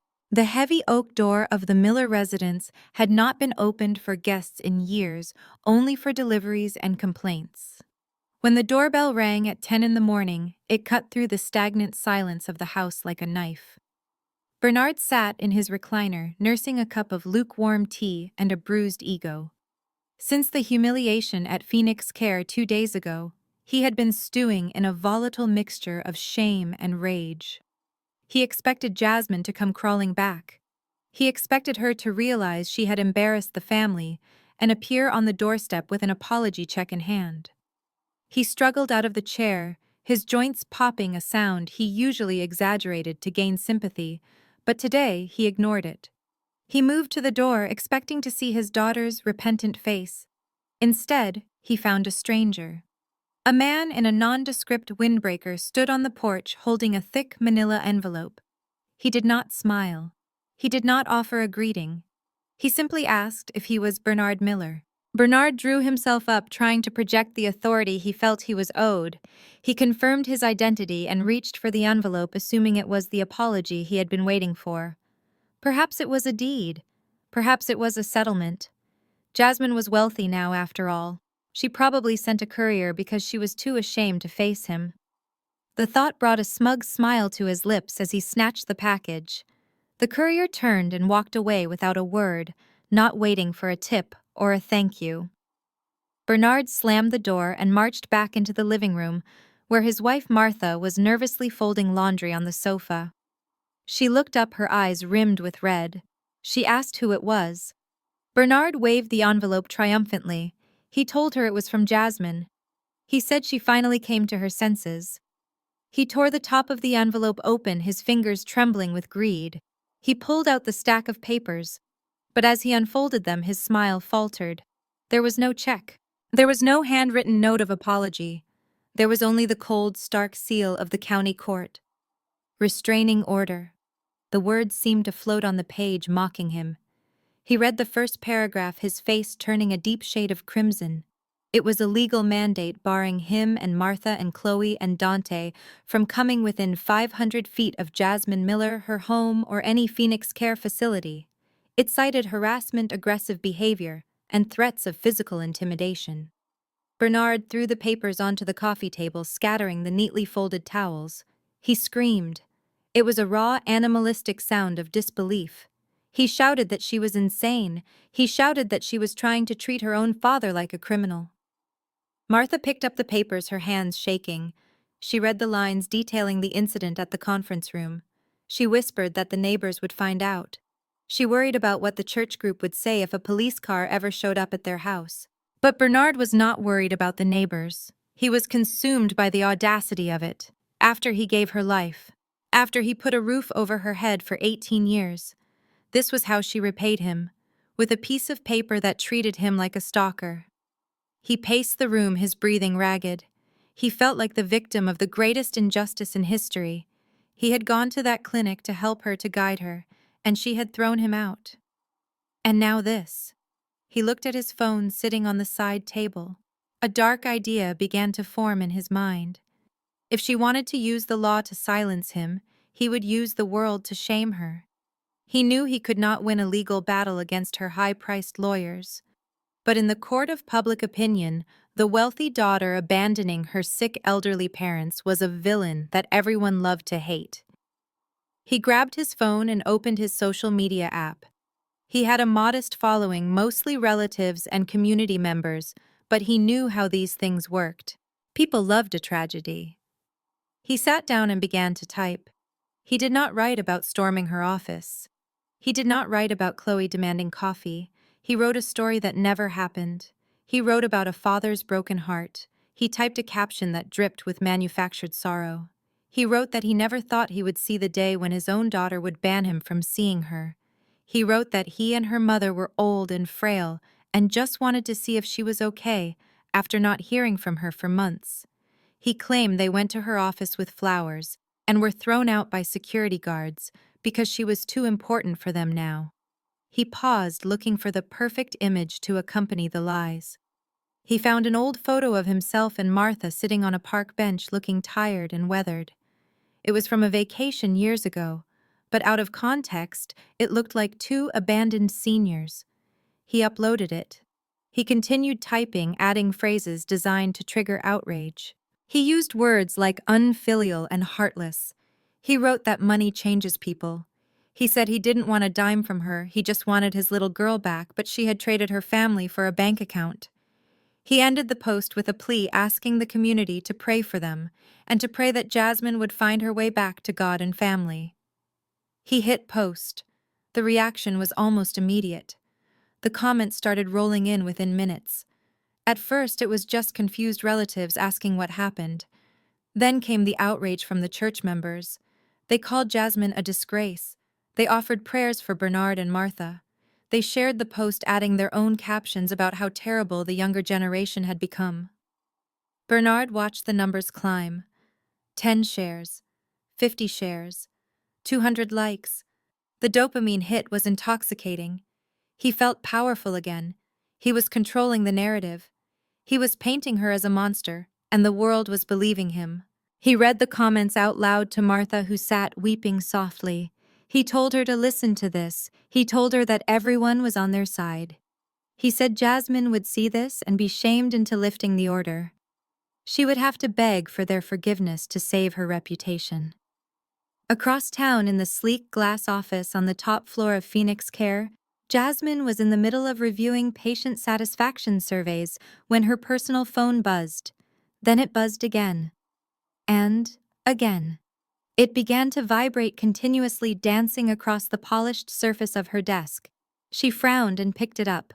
She saw a flood of notifications from Facebook and Instagram. She didn't use social media much, usually just for business updates, but she was tagged in hundreds of posts. She opened the app, and there it was. Her father's face, looking sad and pathetic, staring back at her.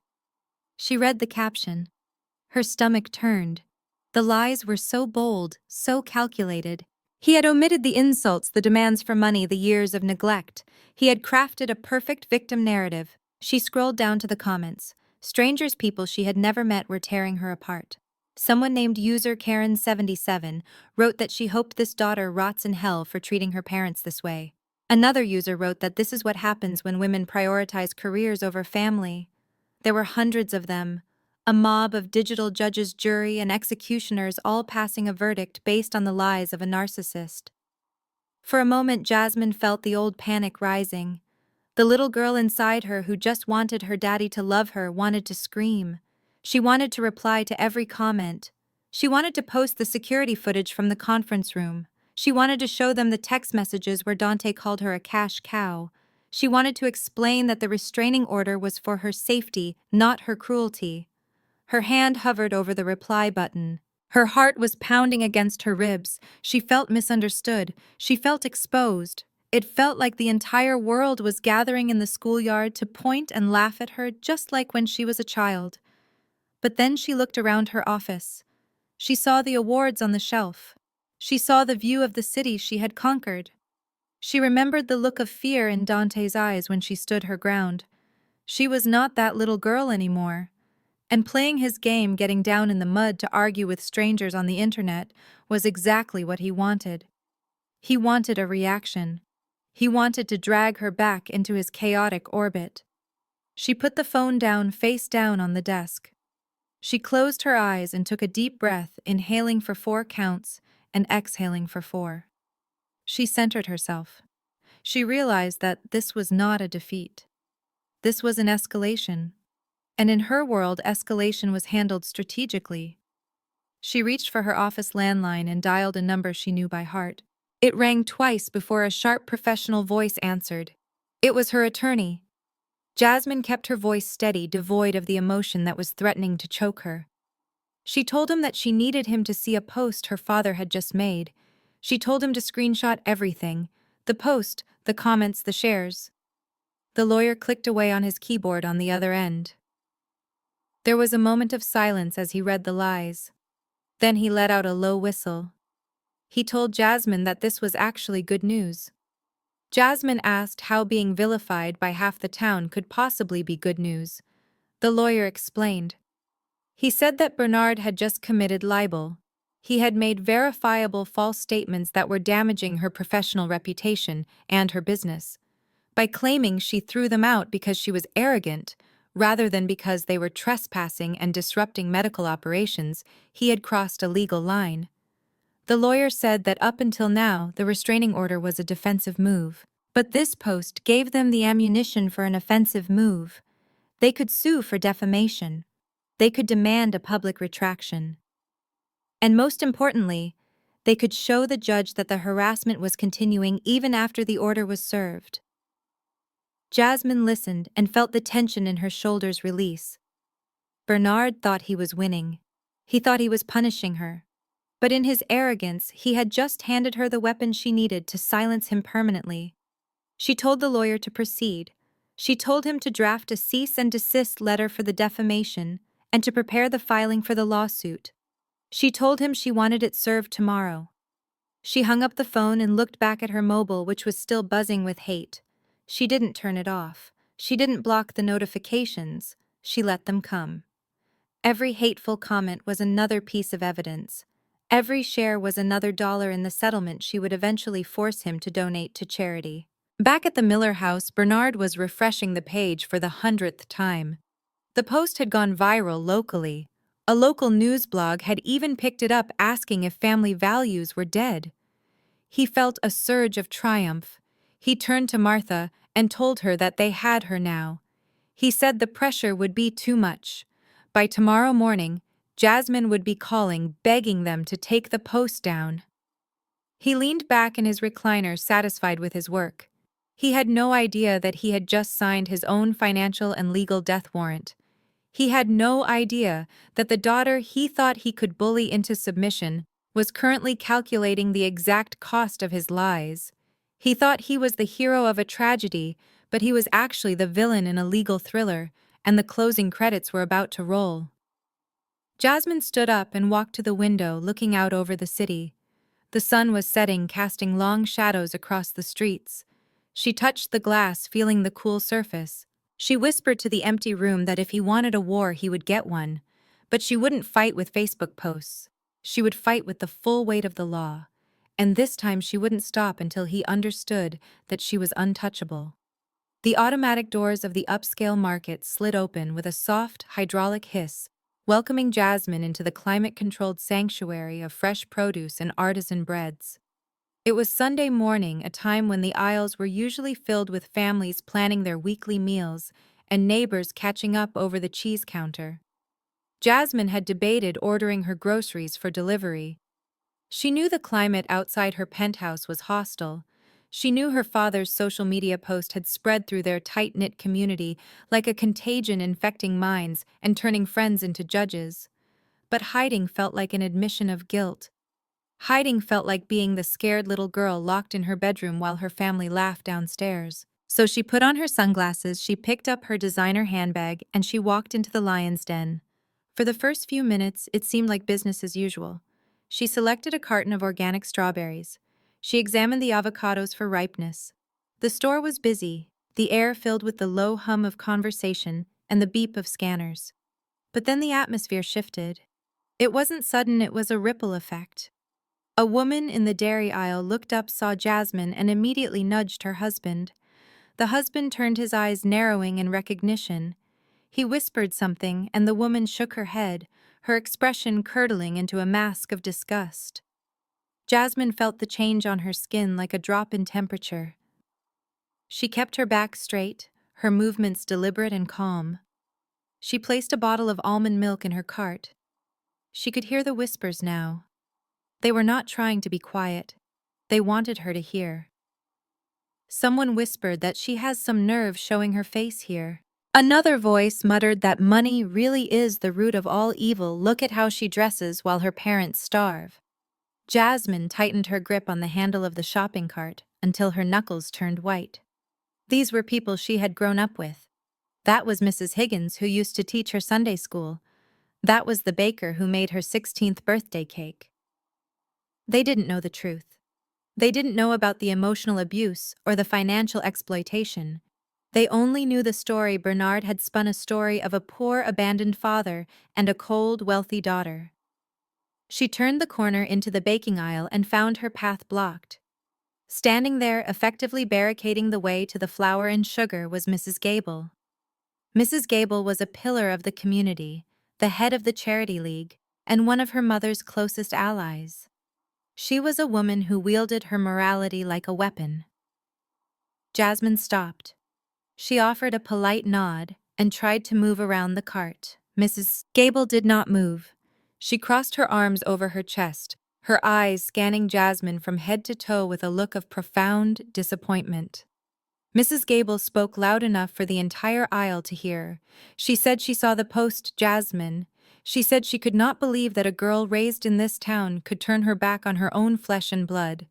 She asked how Jasmine could sleep at night in that fancy apartment, knowing her father was crying himself to sleep.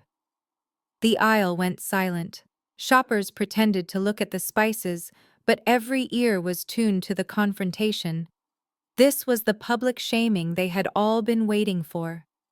Jasmine felt a surge of heat rise in her chest. She wanted to scream. She wanted to tell Mrs. Gable that Bernard was crying because he lost his credit card privileges, not his daughter. She wanted to explain that the man they pitied had called her worthless more times than he had said he loved her. But she looked at Mrs. Gable's self-righteous face and she realized it wouldn't matter. The truth was too complex for them. The lie was simple and easy to digest. So Jasmine simply smiled. It was a cold, professional smile, the kind she used in boardrooms when hostile takeovers were on the table. She told Mrs. Gable that she was excuse her, but she needed to get some vanilla extract. Mrs. Gable gasped, offended by the dismissal. She stepped closer, invading Jasmine's personal space. She hissed that pride comes before a fall. She said that God sees everything, even what we try to hide with money and lawyers. She said the whole town knows who Jasmine really is now. Jasmine looked Mrs. Gable dead in the eye. She spoke softly but with a steel core that made the older woman flinch. She said that she was glad God sees everything, Mrs. Gable, because that means he sees the truth, even if you refuse to. Then she pushed her cart forward, forcing Mrs. Gable to step aside or be run over.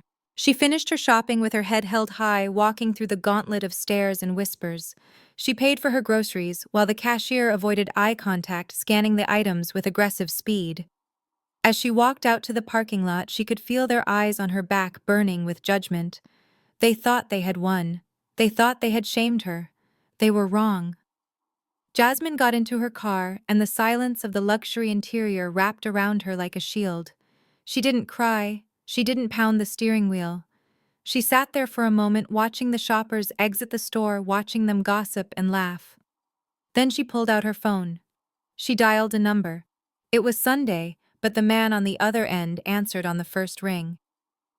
It was her private financial investigator, a man named Marcus, who could find money in a desert and debt in a palace. Jasmine asked if he had the information she requested. Marcus confirmed that he did. He said it was worse than they thought. He explained that Bernard and Martha had been living on credit for the last decade. They had remortgaged the house twice to pay for Dante's failed business ventures and Chloe's lifestyle. But the most interesting part was the business loan. Bernard's small hardware supply company was technically insolvent. He had taken out a massive high-interest loan from a private equity firm 3 years ago to cover operating costs. He hadn't made a principal payment in 6 months. Jasmine listened, her eyes fixed on the entrance of the grocery store where Mrs. Gable was now holding court with a group of women gesturing wildly. Marcus continued. He said the private equity firm was looking to offload the bad debt. They considered it a loss. They were willing to sell the note for pennies on the dollar just to get it off their books. Jasmine asked how much. Marcus named a figure. It was a significant amount of money for a normal person, but for Jasmine, after her company's last quarter earnings, it was negligible. It was the price of a luxury car. Jasmine gave the order without hesitation. She told him to buy it. She told him to buy the mortgage on their house and the note on the business. She told him she wanted to be the sole creditor for every dime Bernard Miller owed to the world. Marcus paused. He asked if she wanted to foreclose immediately. Jasmine started the engine of her car. She watched Mrs. Gable get into her minivan. She said no. She said not yet. She said she wanted to hold the paper. She wanted to own the roof over their heads and the ground under their feet. She said she would wait until the next time they tried to humiliate her. She would wait until they felt safe, until they thought they had won the public relations war. And then, when they least expected it, she would pull the rug out from under them, not with a scream, but with a foreclosure notice. She told Marcus to finalize the paperwork by Monday morning.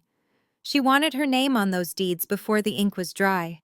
As she drove away from the market, the heavy feeling in her chest began to lift. The community could judge her all they wanted. They could write their posts and whisper their insults. They were fighting a battle of words. Jasmine was fighting a war of assets. They called her ungrateful. They called her a bad daughter. They didn't realize that the bad daughter was about to become their landlord.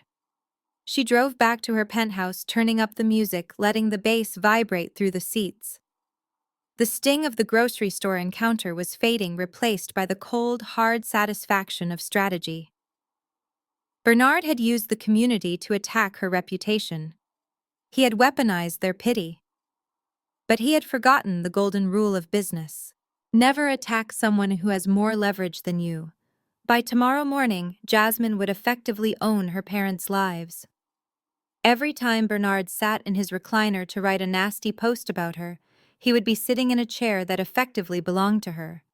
Every time he turned on the lights at his failing business, he would be using electricity paid for by her mercy.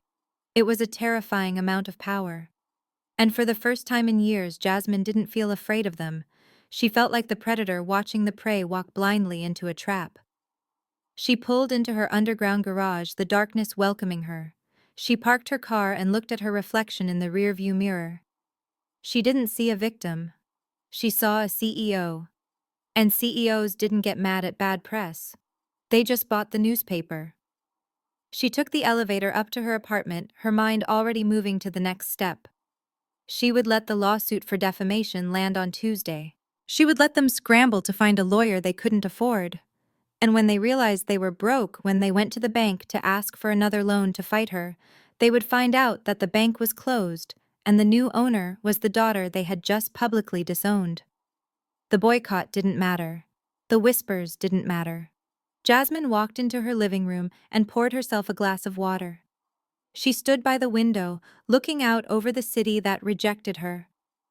Let them talk, she thought. Let them judge. They were playing checkers while she was playing three-dimensional chess. And checkmate was only a few moves away. The sweetness of the revenge wasn't in the shouting, it was in the silence. The silence of a debt that was about to be called in. The fluorescent lights of the First National Bank hummed with a low headache, inducing frequency that seemed to drill directly into Bernard's temples. He sat in the plush guest chair across from a loan officer who looked young enough to be his grandson. The desk between them was a vast expanse of polished wood, but it felt more like a canyon separating two different realities. On one side was the reality Bernard believed in, where he was a respected patriarch and a seasoned businessman. On the other side was the cold, hard reality of credit scores and debt-to-income ratios. The loan officer adjusted his glasses and tapped a manicured finger on the file in front of him. He did not look sympathetic. He looked tired. He told Bernard that he was sorry, but the answer was still no. He explained that with the recent default on the business loan and the outstanding liens against the property, the bank simply could not extend any further credit. Bernard gripped the armrests of the chair, his knuckles turning white. He tried to keep his voice steady, but the desperation leaked through. He told the boy that this was just a temporary cash flow issue. He explained that he and his son Dante were planning a massive charity gala, a relaunch event that would bring in investors and clear all the debts within a month. He just needed seed money. He needed capital to book the venue and hire the caterers. Dante, who was sitting next to him, leaned forward, his suit straining against his bulk. He added that they were the Miller family. He said their name meant something in this town. He insisted that the bank was making a mistake by betting against them. The loan officer closed the file with a definitive thud. He said that names don't pay interest rates. He said the risk assessment was final. He asked them to please leave so he could attend to clients who actually had collateral. The drive away from the bank was silent and suffocating. Dante drove his leased luxury sedan with aggressive, jerky movements, slamming on the brakes at red lights and accelerating too hard on the greens. The interior of the car felt like a pressure cooker. They had been to 4 banks in 3 days. The answer was always the same: declined, rejected, high risk. Bernard stared out the window at the passing city. He felt the walls closing in. The humiliation at the grocery store was still fresh in his mind. The restraining order was a stain on his reputation. He needed a win. He needed to show the world that Bernard Miller was not a charity case. The gala was his master plan. It was going to be the event of the season. He would invite the mayor, the city council, and all the old money families. He would show them that he was still a player. But without cash, it was just a fantasy. Dante broke the silence. He said he knew a guy. He said he had seen an advertisement online for a private equity firm called Obsidian Capital. He said they specialized in high-risk lending for distressed assets. He said they didn't care about credit scores, they only cared about equity. Bernard hesitated. He knew what that meant. It meant predatory lending. It meant sharks. But he looked at his reflection in the side mirror. He saw an old man who was losing his grip on his kingdom. He couldn't end like this. He couldn't let Jasmine win. He told Dante to drive. He said they would go to Obsidian Capital. The offices of Obsidian Capital were located in a nondescript steel building in the financial district. There was no sign on the door, just a suite number. Inside, the atmosphere was sterile and intimidating. The walls were gray, the furniture was black leather, and the air conditioning was set to a temperature that made Bernard shiver. They were ushered into a conference room that had no windows. A man was waiting for them. He introduced himself as Mr. Sterling. He was impeccably dressed in a charcoal suit, his hair slicked back, and his smile did not reach his eyes. He didn't offer them coffee. He didn't make small talk. He opened a laptop and looked at them with the predatory focus of a wolf eyeing a wounded deer. Mr. Sterling said he understood they were looking for $500,000. He said he had reviewed their preliminary application. He said Obsidian Capital was willing to fund the loan immediately. Dante let out a breath of relief, laughing nervously. He told his father he told him it would work. He told Mr. Sterling that they were good for it. He started babbling about the gala and the investors they had lined up. Mr. Sterling held up a hand, silencing him. He said he didn't care about their gala. He didn't care about their investors. He said Obsidian Capital operated on a secured asset basis.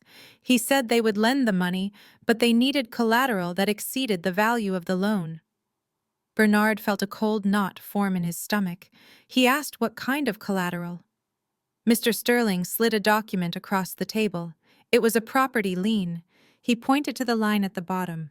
He said they needed the deed to the family home, the house Bernard had lived in for 40 years, the house that was his only remaining asset of real value.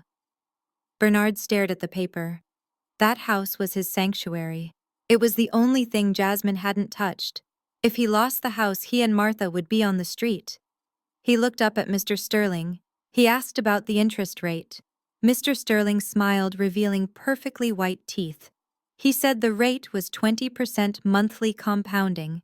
He said the term was strict, full repayment in 90 days, or the property would be forfeited to Obsidian Capital immediately. No court hearings, no arbitration, immediate transfer of ownership. Bernard felt dizzy. 20% was extortion. It was suicide. If the gala failed, if the investors didn't come through, he would lose everything. He started to shake his head. He started to say it was too risky, but Dante grabbed his arm. Dante's eyes were wild with greed and desperation. He whispered to his father to think about the payoff. He said once they launched the new company, they would make millions. He said 500,000 was peanuts. He said they would pay the loan back in 2 weeks. He said this was the only way to crush Jasmine. He said they needed this money to fight back. Mr. Sterling watched the exchange with bored detachment. He tapped his expensive fountain pen on the table. He said the offer expired in 10 minutes. He said he had other clients waiting. Bernard looked at the pen. He looked at Dante. He thought about Mrs. Gable looking down on him at the grocery store. He thought about Jasmine sitting in her high tower laughing at him. The rage bubbled up, eclipsing his fear. He convinced himself that he couldn't fail. He was Bernard Miller. He always found a way. He reached for the pen. His hand was trembling, but he forced it to be steady. He told himself it was just a formality. He would pay it back. He signed his name on the dotted line. Dante signed next as the witness. The scratching of the pen on the paper sounded loud in the quiet room. It sounded like the closing of a cell door. Mr. Sterling took the document back. He checked the signatures. He nodded once. He said the funds would be wired to their account within the hour. He stood up, effectively dismissing them. Bernard and Dante walked out of the building, feeling a strange mix of nausea and elation. They had the money. They were back in the game. They high-fived in the elevator, talking loudly about champagne and caviar. They didn't see the abyss they had just jumped into. They only saw the cash. Back in the conference room, Mr. Sterling waited until the door was firmly closed. The cold professional mask dropped for a second, replaced by a look of respect for his employer's strategy. He picked up his phone and dialed a private number.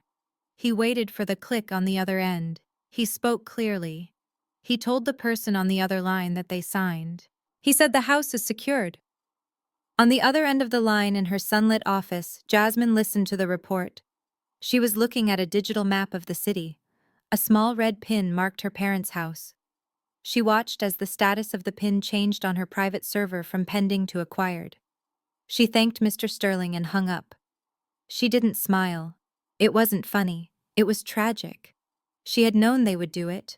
She had banked on their greed and their pride being stronger than their common sense. Obsidian Capital was a shell company wholly owned by Phoenix Care's investment arm. She had just lent her father his own money effectively. But the terms were real. The contract was ironclad. She knew the gala would fail because she knew nobody in town would do business with them anymore. She knew the investors they were counting on were ghosts. In 90 days they would default. And when they did, she wouldn't have to evict them as a daughter. She would evict them as a lender. She spun her chair around to look out at the skyline. They had just handed her the key to their destruction. They thought they had bought a lifeline, but they had actually purchased a rope.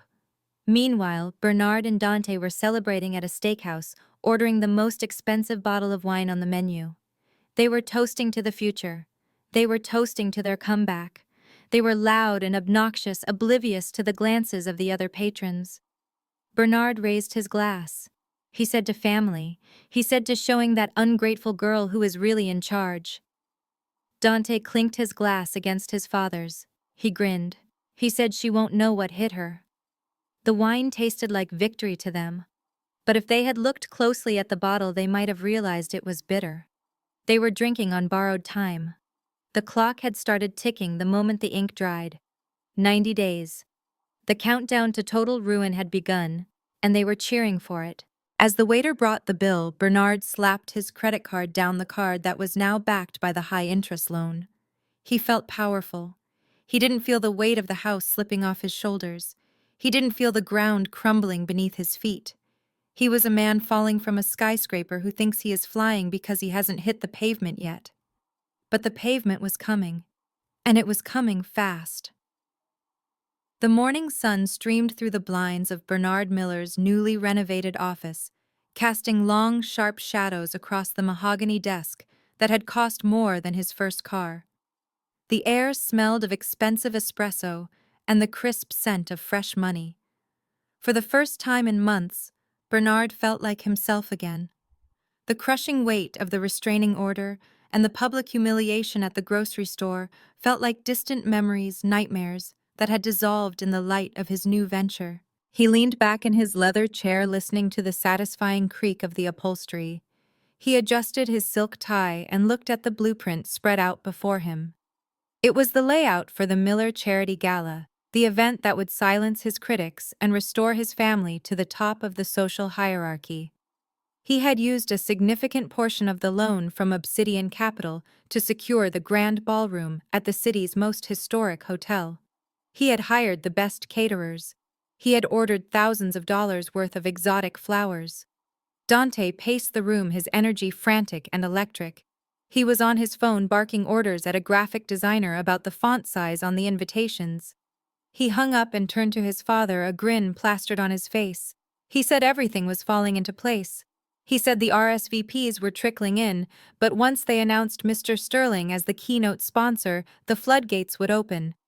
Mr. Sterling was not just a businessman, he was an institution, a billionaire industrialist whose name on an event was a guarantee of success. If Sterling was there, the mayor would be there. The investors would be there. The media would be there. Bernard had spent weeks courting Sterling's office, promising him that this gala was dedicated to veteran healthcare, a cause close to the old man's heart. Securing his verbal agreement had been Bernard's greatest coup. Bernard nodded, tapping his fingers on the desk. He told Dante that this was it. This was the turning point. He said that ungrateful girl Jasmine thought she could starve them out, but she forgot who taught her how to survive. He said by next month they would be so rich they could buy her little clinic and turn it into a parking lot. The private line on Bernard's desk rang. It was a harsh, jarring sound that cut through the self-congratulatory atmosphere. Bernard froze. Only a handful of people had that number. He looked at the caller ID. The display read Sterling Enterprises. Bernard's heart skipped a beat. He cleared his throat, motioning for Dante to be quiet. He put on his most charming, authoritative voice. He answered the phone, greeting Mr. Sterling with the warmth of an old friend. He asked how the great man was doing this fine morning. There was no warmth on the other end of the line. The voice that came through the receiver was cold, dry, and sharp as a razor. Mr. Sterling did not return the greeting. He simply stated that they needed to talk about the contract. Bernard felt a prickle of unease on the back of his neck, but he pushed it down. He assumed it was a negotiation tactic. He laughed nervously. He said, of course. He said he was just looking over the final drafts for the press release. He said they were ready to put Mr. Sterling's name in gold leaf on the program. Mr. Sterling cut him off. He said there would be no press release. He said he was calling to formally withdraw his sponsorship and his attendance. He was pulling out. The room seemed to tilt. Bernard gripped the edge of the desk, his knuckles turning white. He asked Mr. Sterling to repeat that. He thought he must have misheard. He said surely there was some mistake. The deposit had already been paid. The invitations were being printed. Mr. Sterling said there was no mistake. He said he had instructed his legal team to void the agreement effective immediately. He said he did not do business with people who lacked moral character. Bernard sputtered. He stood up his chair, rolling back and hitting the wall. He asked what Mr. Sterling was talking about. He said his character was impeccable. He said he was a pillar of the community. He asked who had been spreading lies about him. Mr. Sterling's voice dropped an octave, becoming even colder. He said he didn't listen to rumors. He listened to his friends. He said he had recently had a conversation with a very dear friend of his, a person to whom he owed his life. He said this person had shared some disturbing details about how Bernard treated his family. Bernard's mind raced. He thought of his competitors. He thought of the suppliers he had shortchanged over the years. He shouted that it was a setup. He said his enemies were jealous of his comeback. He demanded to know who this so-called friend was. He said he would sue them for slander. Mr. Sterling paused. The silence on the line was heavy and suffocating. He said the name didn't matter. What mattered was that this person was a benefactor to the city, a person of integrity, and Bernard had treated them like garbage. He said he had heard about the public shaming. He had heard about the ingratitude. He said he could not have his company logo associated with a man who would throw his own blood to the wolves for a Facebook like. Bernard felt the blood drain from his face. He still didn't make the connection to Jasmine. In his mind, Jasmine was a nobody, a nuisance. He couldn't conceive of a world where she knew someone like Mr. Sterling. He thought maybe it was Mrs. Gable from the grocery store. Or maybe the pastor at the church. He tried to plead. He lowered his voice, forcing a tone of humility. He told Mr. Sterling that families are complicated. He said whatever he heard was a misunderstanding. He begged him to reconsider. He said the gala depended on him. He said without his sponsorship the whole event would collapse. Mr. Sterling said that was unfortunate, but it was not his problem. He said he hoped Bernard had a backup plan. Then he delivered the final blow. He said he would be advising his associates in the business roundtable to steer clear of the Miller family as well. He said good day. The line went dead. Bernard stood there holding the receiver to his ear, listening to the drone of the dial tone. It sounded like a flat line. He slowly lowered the phone, his hand shaking so badly he missed the cradle twice before hanging up. Dante was watching him, his eyes wide with fear. He asked what happened. He asked if everything was okay. Bernard sank back into his chair. He looked at the blueprint of the ballroom. Suddenly, it didn't look like a party. It looked like a graveyard. He told Dante that Sterling was out. He said he pulled everything. The money, the name, the influence. Gone. Dante dropped his phone. He screamed. He asked why. Bernard stared at the wall, his eyes unfocused. He said Sterling heard something. He said someone poisoned the well. He slammed his fist onto the desk, sending a pen holder clattering to the floor. He screamed that it was a conspiracy. He screamed that the world was out to get him. But beneath the rage, the cold, hard reality was setting in. Without Sterling, the other sponsors would back out. They were like sheep, they only followed the leader. Without the sponsors, there was no money to pay the remaining vendors. And without the vendors, there was no gala. And without the gala, there was no way to pay back the $500,000 they had borrowed from Obsidian Capital. Bernard looked at the calendar on the wall. The days were marked off with red X's counting down to the event. Now those X's looked like targets. He remembered the terms of the loan: 90 days, 20% interest, asset forfeiture. He felt a wave of nausea. He had bet the house literally. He had bet the roof over Martha's head. And he had lost. Dante was pacing again, hyperventilating. He said they had to fix this. He said maybe they could find another sponsor. Maybe they could ask the bank again. Bernard laughed a dry, humorless sound. He told Dante to shut up. He said there were no other sponsors. Sterling was the key. Without him, they were radioactive. He said the money was already spent. The deposit on the hotel was non-refundable. The florist had already been paid. They had burned through nearly $200,000 in a week living like kings, and now they were paupers with a debt that would swallow them whole. He didn't know that miles away in the executive suite of Phoenix Care, Jasmine was having tea with Mr. Sterling. He didn't know that Mr. Sterling had been a patient of hers 2 years ago. He didn't know that Jasmine had saved his life during a complicated cardiac episode not by doing the surgery herself, but by staying by his side and catching a medication error that a nurse was about to make. He didn't know that Mr. Sterling called Jasmine his guardian angel. And he certainly didn't know that when Mr. Sterling mentioned he was sponsoring a gala for a man named Bernard Miller, Jasmine had simply gone quiet. She hadn't screamed. She hadn't ranted.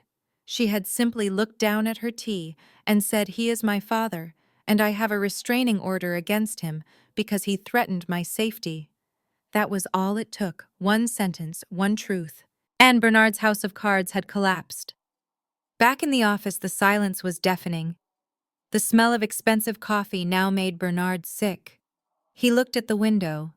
The city skyline loomed outside, indifferent to his ruin. He realized with a terrifying clarity that he had walked into a trap. But he still didn't see the hunter. He thought it was bad luck. He thought it was unfairness. He opened the drawer of his desk and pulled out the loan agreement from Obsidian Capital. He read the fine print again. Default, immediate possession, no recourse. He looked at Dante, who was now sitting on the floor, his head in his hands. Bernard felt a tear roll down his cheek. It wasn't a tear of repentance, it was a tear of self-pity. He whispered that they were ruined. The phone rang again. Bernard jumped. He stared at it as if it were a bomb. He didn't answer it. He couldn't. He knew it was probably the caterer asking for the second installment, or the lighting designer asking for a deposit. He let it ring. Ring, ring, ring. Each ring sounded like a gavel coming down. Judgment Day wasn't coming in 90 days, it had arrived today. And the executioner was silence. The silence of a phone he couldn't answer and a contract he couldn't fulfill. Bernard Miller, the man who thought he could bully the world into giving him respect, was about to learn that respect is earned, but debt must be paid. The expensive leather chair in Bernard Miller's office had become a torture device. For 4 hours he had sat there, the phone pressed to his ear, his voice growing hoarser with every call. The list of contacts on his desk was a who is who of the city's elite. Men he had drank scotch with, men he had played golf with, men he had assumed were his friends. But as the afternoon sun began to dip, casting long shadows across the room that smelled of stale coffee and desperation, Bernard was learning a painful lesson about the nature of transactional friendship. He dialed the number for Charles Whitmore, a real estate developer he had known for 20 years. The phone rang 4 times. Bernard held his breath, rehearsing his script. He would keep it casual. Just a small liquidity issue, a bridge loan until the gala profits came in. The line clicked open, but it wasn't Charles. It was an assistant. She sounded bored and practiced. She told Mr. Miller that Charles was currently out of the country on urgent business. Bernard gripped the receiver tighter. He said he had seen Charles at the club yesterday. He said he knew Charles was in town. He demanded to be put through. The assistant's voice dropped in temperature. She said, "Mr. Whitmore is unavailable to you, Mr. Miller." She said he asked her to relay a message. She paused. She said the message was that he does not invest in sinking ships. The line went dead. Bernard slammed the phone down onto the cradle. The plastic cracked. He stared at the list of names. He had crossed out nearly everyone. The bankers, the investors, even his old college roommate who ran a hedge fund. The answer was always the same. Silence, evasion, or a polite refusal that barely masked their contempt. The word was out. Bernard Miller was toxic. The rumors that Mr. Sterling had started about him abusing his family had spread like wildfire. In the tight circle of the city's wealthy reputation was currency, and Bernard was bankrupt. He looked across the room where Dante was sprawled on the sofa. His son looked pathetic. Dante's tie was loosened, his shirt unbuttoned at the collar. He was nursing a glass of whiskey that he had poured from the decorative decanter on the shelf. The level of the amber liquid had dropped significantly in the last hour. Dante swirled the ice in his glass, the clinking sound irritating Bernard's frayed nerves. Dante asked if anyone bit. He asked if they had any money coming in. Bernard rubbed his temples where a migraine was throbbing like a drum. He said no. He said they were all cowards. He said they were all turning their backs on him because of some gossip. Dante laughed, a bitter, ugly sound. He said it wasn't just gossip. He said it was the smell of failure. He said people can smell it on them. He sat up, spilling a few drops of whiskey on the expensive rug. He said they needed $500,000 to pay back Obsidian Capital. He reminded his father that the clock was ticking. If they didn't pay, the sharks would take the house. They would be homeless. Bernard closed his eyes. The image of losing his home, the symbol of his status, was too much to bear. He imagined the neighbors watching the movers. He imagined Mrs. Gable smiling as the for sale sign went up. He couldn't let that happen. Dante stood up and walked over to the window, looking down at the street below. He said there was one asset they hadn't leveraged yet. He said there was one thing of value they still technically possessed. Bernard looked up confused. He asked what Dante was talking about.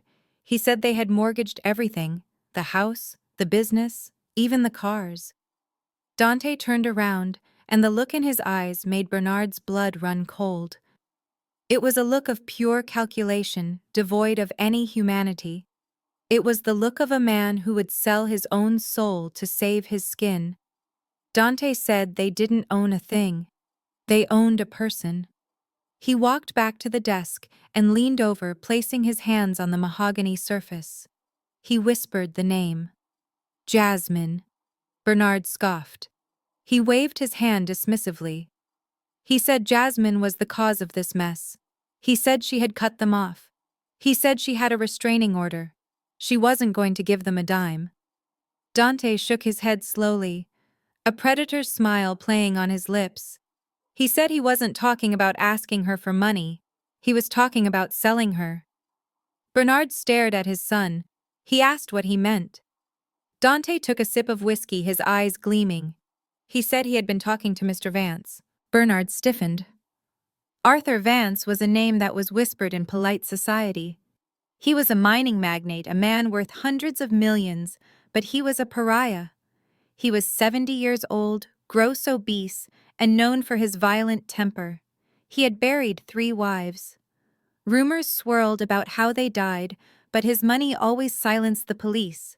He was a man who bought what he wanted, and what he usually wanted was young, beautiful women to decorate his arm and bear his abuse.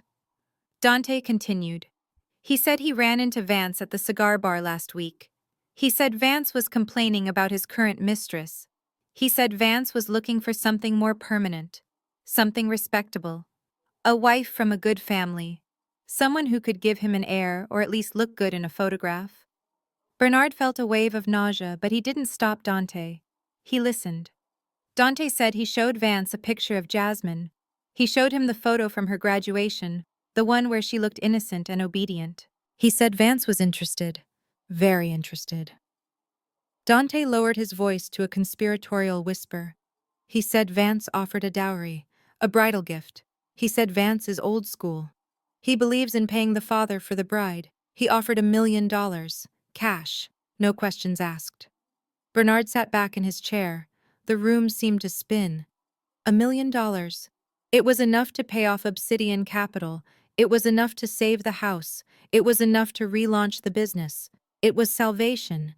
But the cost was his daughter. He thought of Jasmine. He thought of her independence. He thought of the way she had looked at him in the clinic with that cold pity. Dante saw the hesitation and pounced.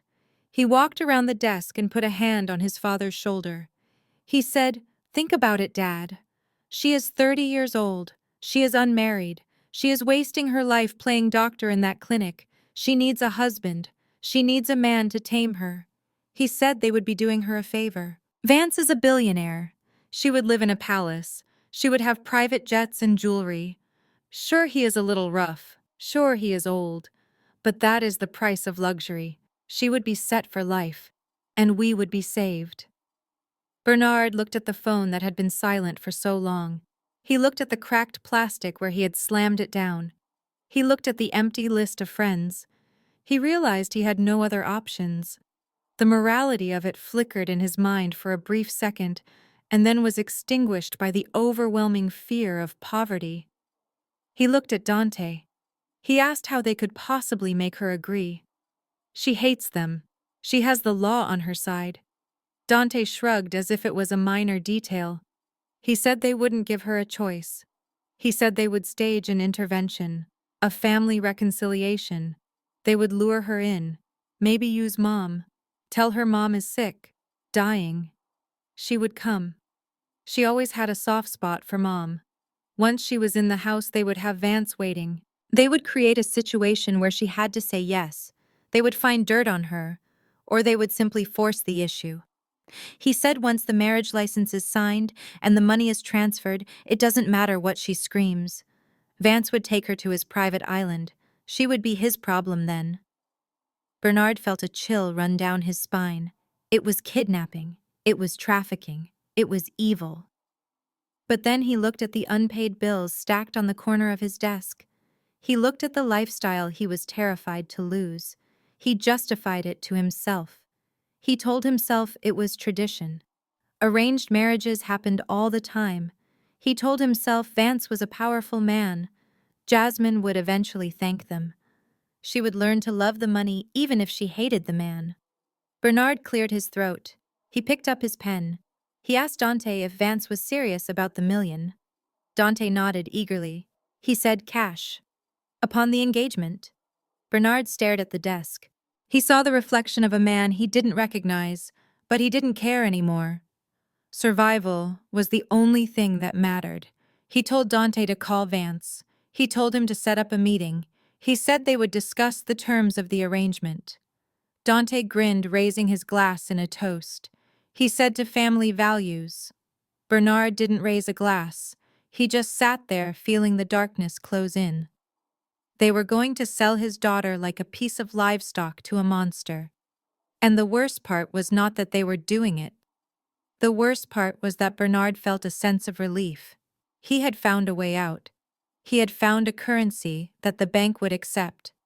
As Dante dialed the number, his voice smooth and ingratiating, Bernard turned his chair to face the window again. The sun had set. The city was a grid of lights. Somewhere out there, Jasmine was living her life unaware that her father and brother were plotting to end it. Unaware that the family she had tried to distance herself from had decided to consume her completely. Bernard told himself he was doing what was best for everyone. He told himself he was a good father making a hard decision. But deep down in the place where his conscience used to be, he knew the truth. He knew he was a devil. And he knew that for $1 million, he was willing to burn his own child at the altar of his greed. Dante hung up the phone. He looked at Bernard. He said Vance is delighted. He wants to meet tomorrow. He said to bring the contract. Bernard nodded. The deal was done. The betrayal was absolute. They would trade Jasmine's freedom for their comfort. It was the ultimate low, the final descent into the abyss. And as the office plunged into darkness, neither of them saw the tragedy of their own souls. They only saw the dollar signs. The morning arrived with a gray, heavy sky that seemed to press down on the roof of the Miller household. Inside, the air was stale, recycled through vents that hadn't been cleaned in months. Bernard sat at his kitchen table, staring at the dregs of his coffee. The silence of the house was not peaceful, it was suffocating. Since the gala sponsorship had collapsed and the banks had closed their doors, he had been living in a state of suspended panic. The deal with Vance regarding Jasmine was in motion, but it was a dark and dangerous path. It was a final resort. Then the doorbell rang. It was a courier. Not the usual mailman who tossed bills onto the porch, but a uniformed private courier who required a signature. Bernard signed his hand, trembling slightly. He took the envelope. It was thick, made of expensive cream-colored cardstock. The return address was embossed in silver leaf. PCH Holdings. Bernard's heart skipped a beat. He knew the name. PCH Holdings was a massive investment firm, an umbrella corporation that had been buying up distressed assets all over the city. They were known for having deep pockets and aggressive strategies. He tore the envelope open with a letter opener slicing through the seal. He unfolded the letter. The header was professional and imposing. The text was brief, but to Bernard it read like poetry. It stated that the acquisition department of PCH Holdings had reviewed the financial profile of Miller Hardware and its associated liabilities. It stated that they saw potential value in the underlying assets and wished to discuss a comprehensive debt restructuring plan. It invited Mr. Bernard Miller to a meeting at their headquarters at 2 p.m. today. Bernard let out a breath he didn't know he was holding. A laugh bubbled up from his chest, a rusty sound of relief. Restructuring. That was corporate speak for a bailout. They wanted to buy his debt. They wanted to invest. He wasn't ruined. He was being discovered. He ran his hand through his thinning hair. He looked at the letter again. This was it. This was the miracle. He convinced himself instantly that his reputation had preceded him. They must have heard about the gala plans. They must have realized that Bernard Miller was a man worth betting on. The vultures at Obsidian Capital and the traders like Sterling were about to be left in the dust.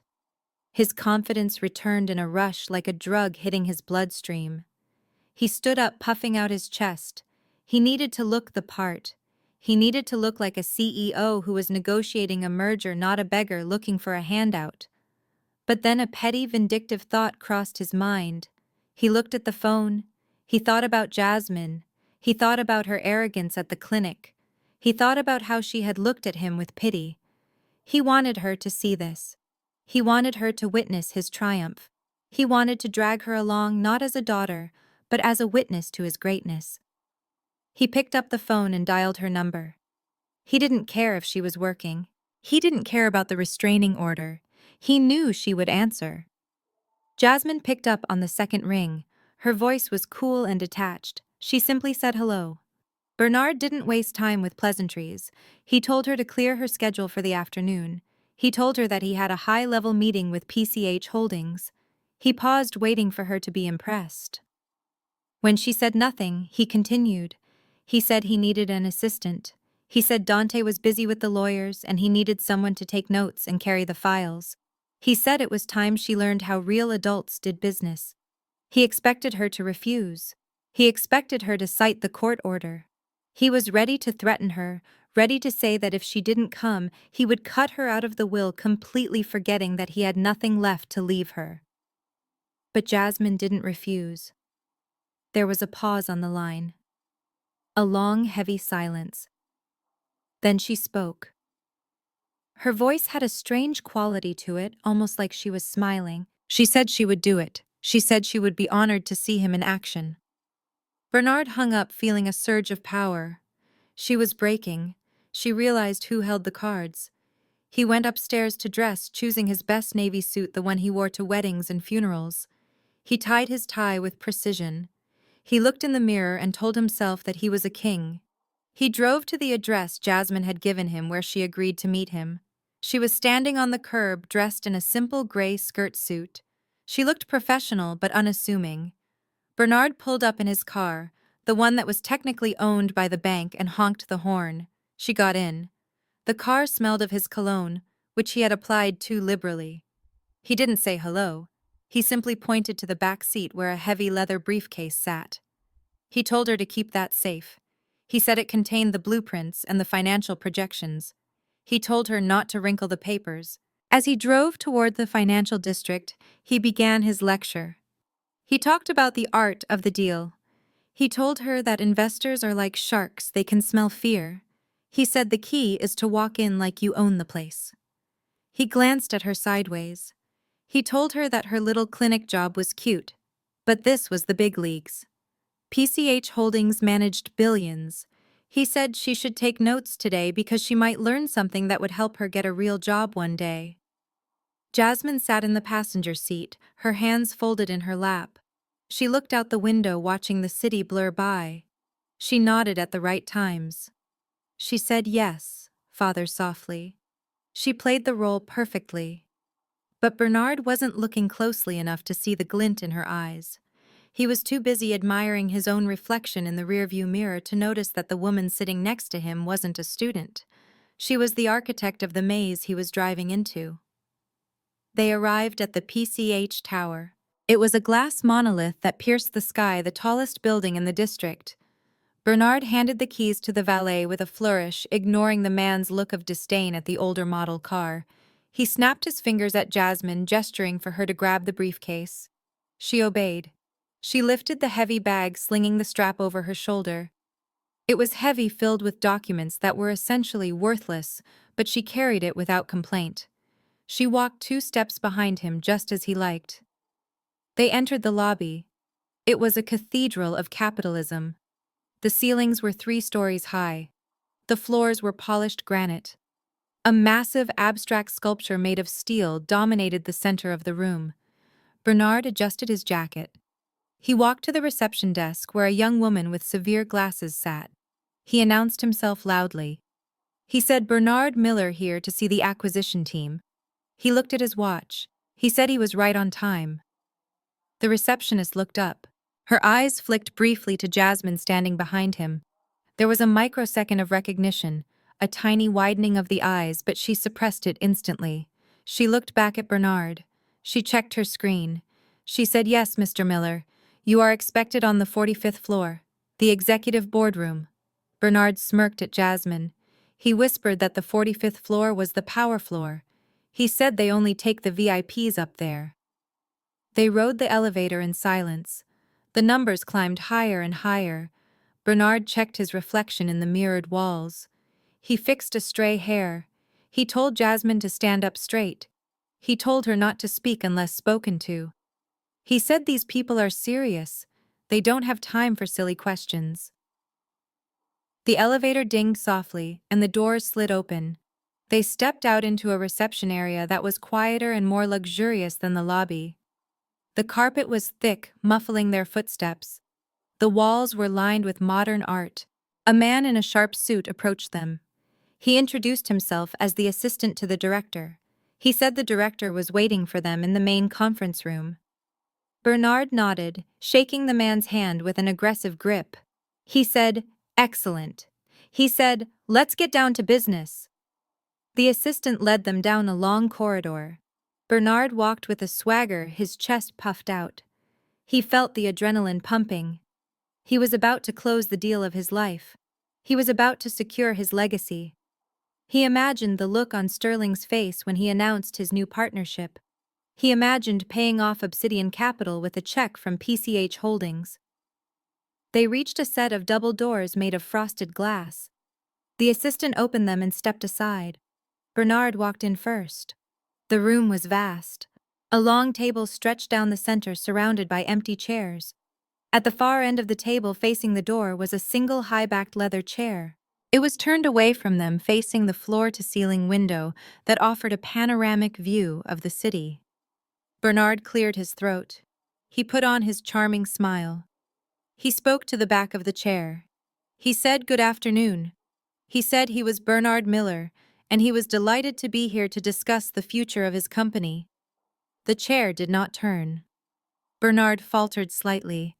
He looked back at Jasmine, who was standing by the door, still holding the heavy briefcase. He motioned for her to come closer. He hissed at her to put the bag on the table.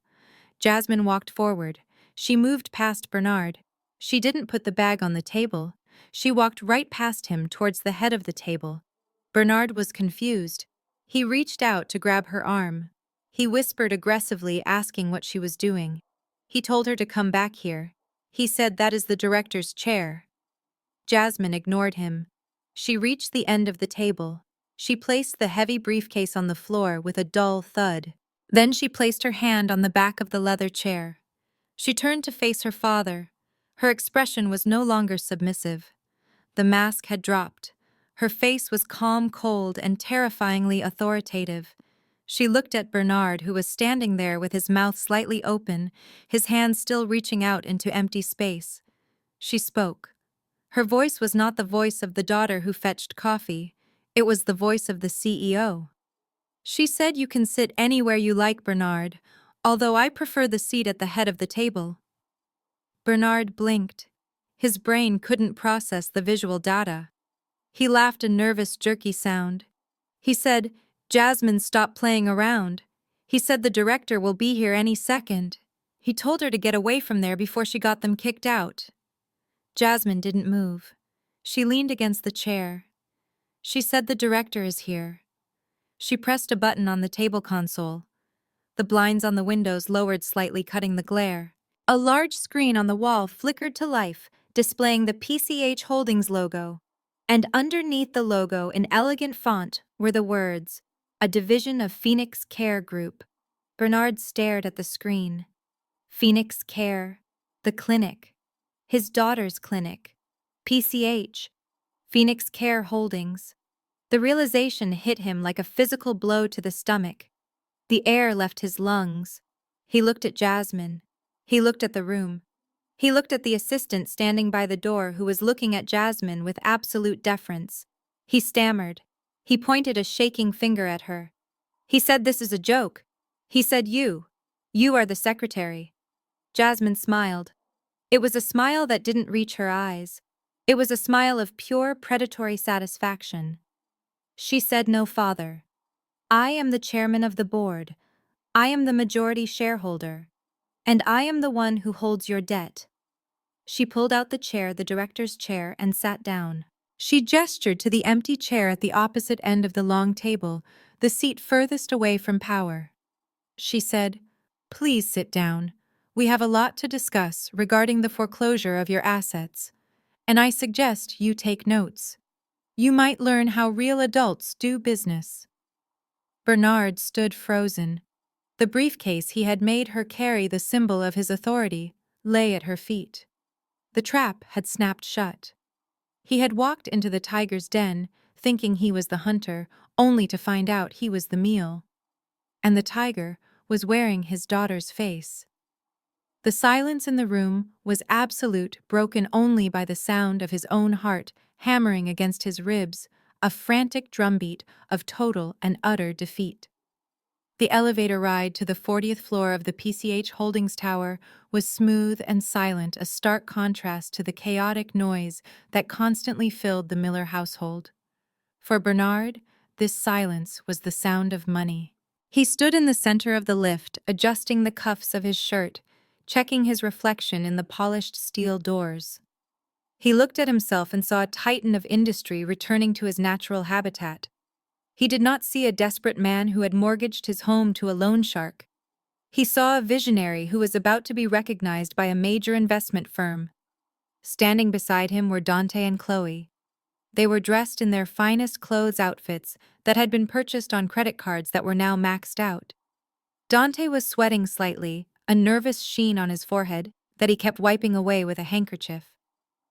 Chloe was busy checking her makeup in a compact mirror, ensuring that her lipstick was perfect for the billionaires they were about to meet. And then, there was Jasmine. She stood in the back corner of the elevator, holding the heavy leather briefcase that Bernard had shoved into her arms in the parking lot. She was wearing a simple charcoal suit, her hair pulled back in a severe bun. To her family, she looked like a secretary. She looked like the help. They did not notice the quality of the fabric of her suit or the quiet confidence in her posture. They only saw what they wanted to see: a scapegoat, a servant. The elevator slowed and the sensation of gravity settling returned as the doors slid open with a soft chime. They stepped out into a lobby that smelled of white orchids and expensive leather.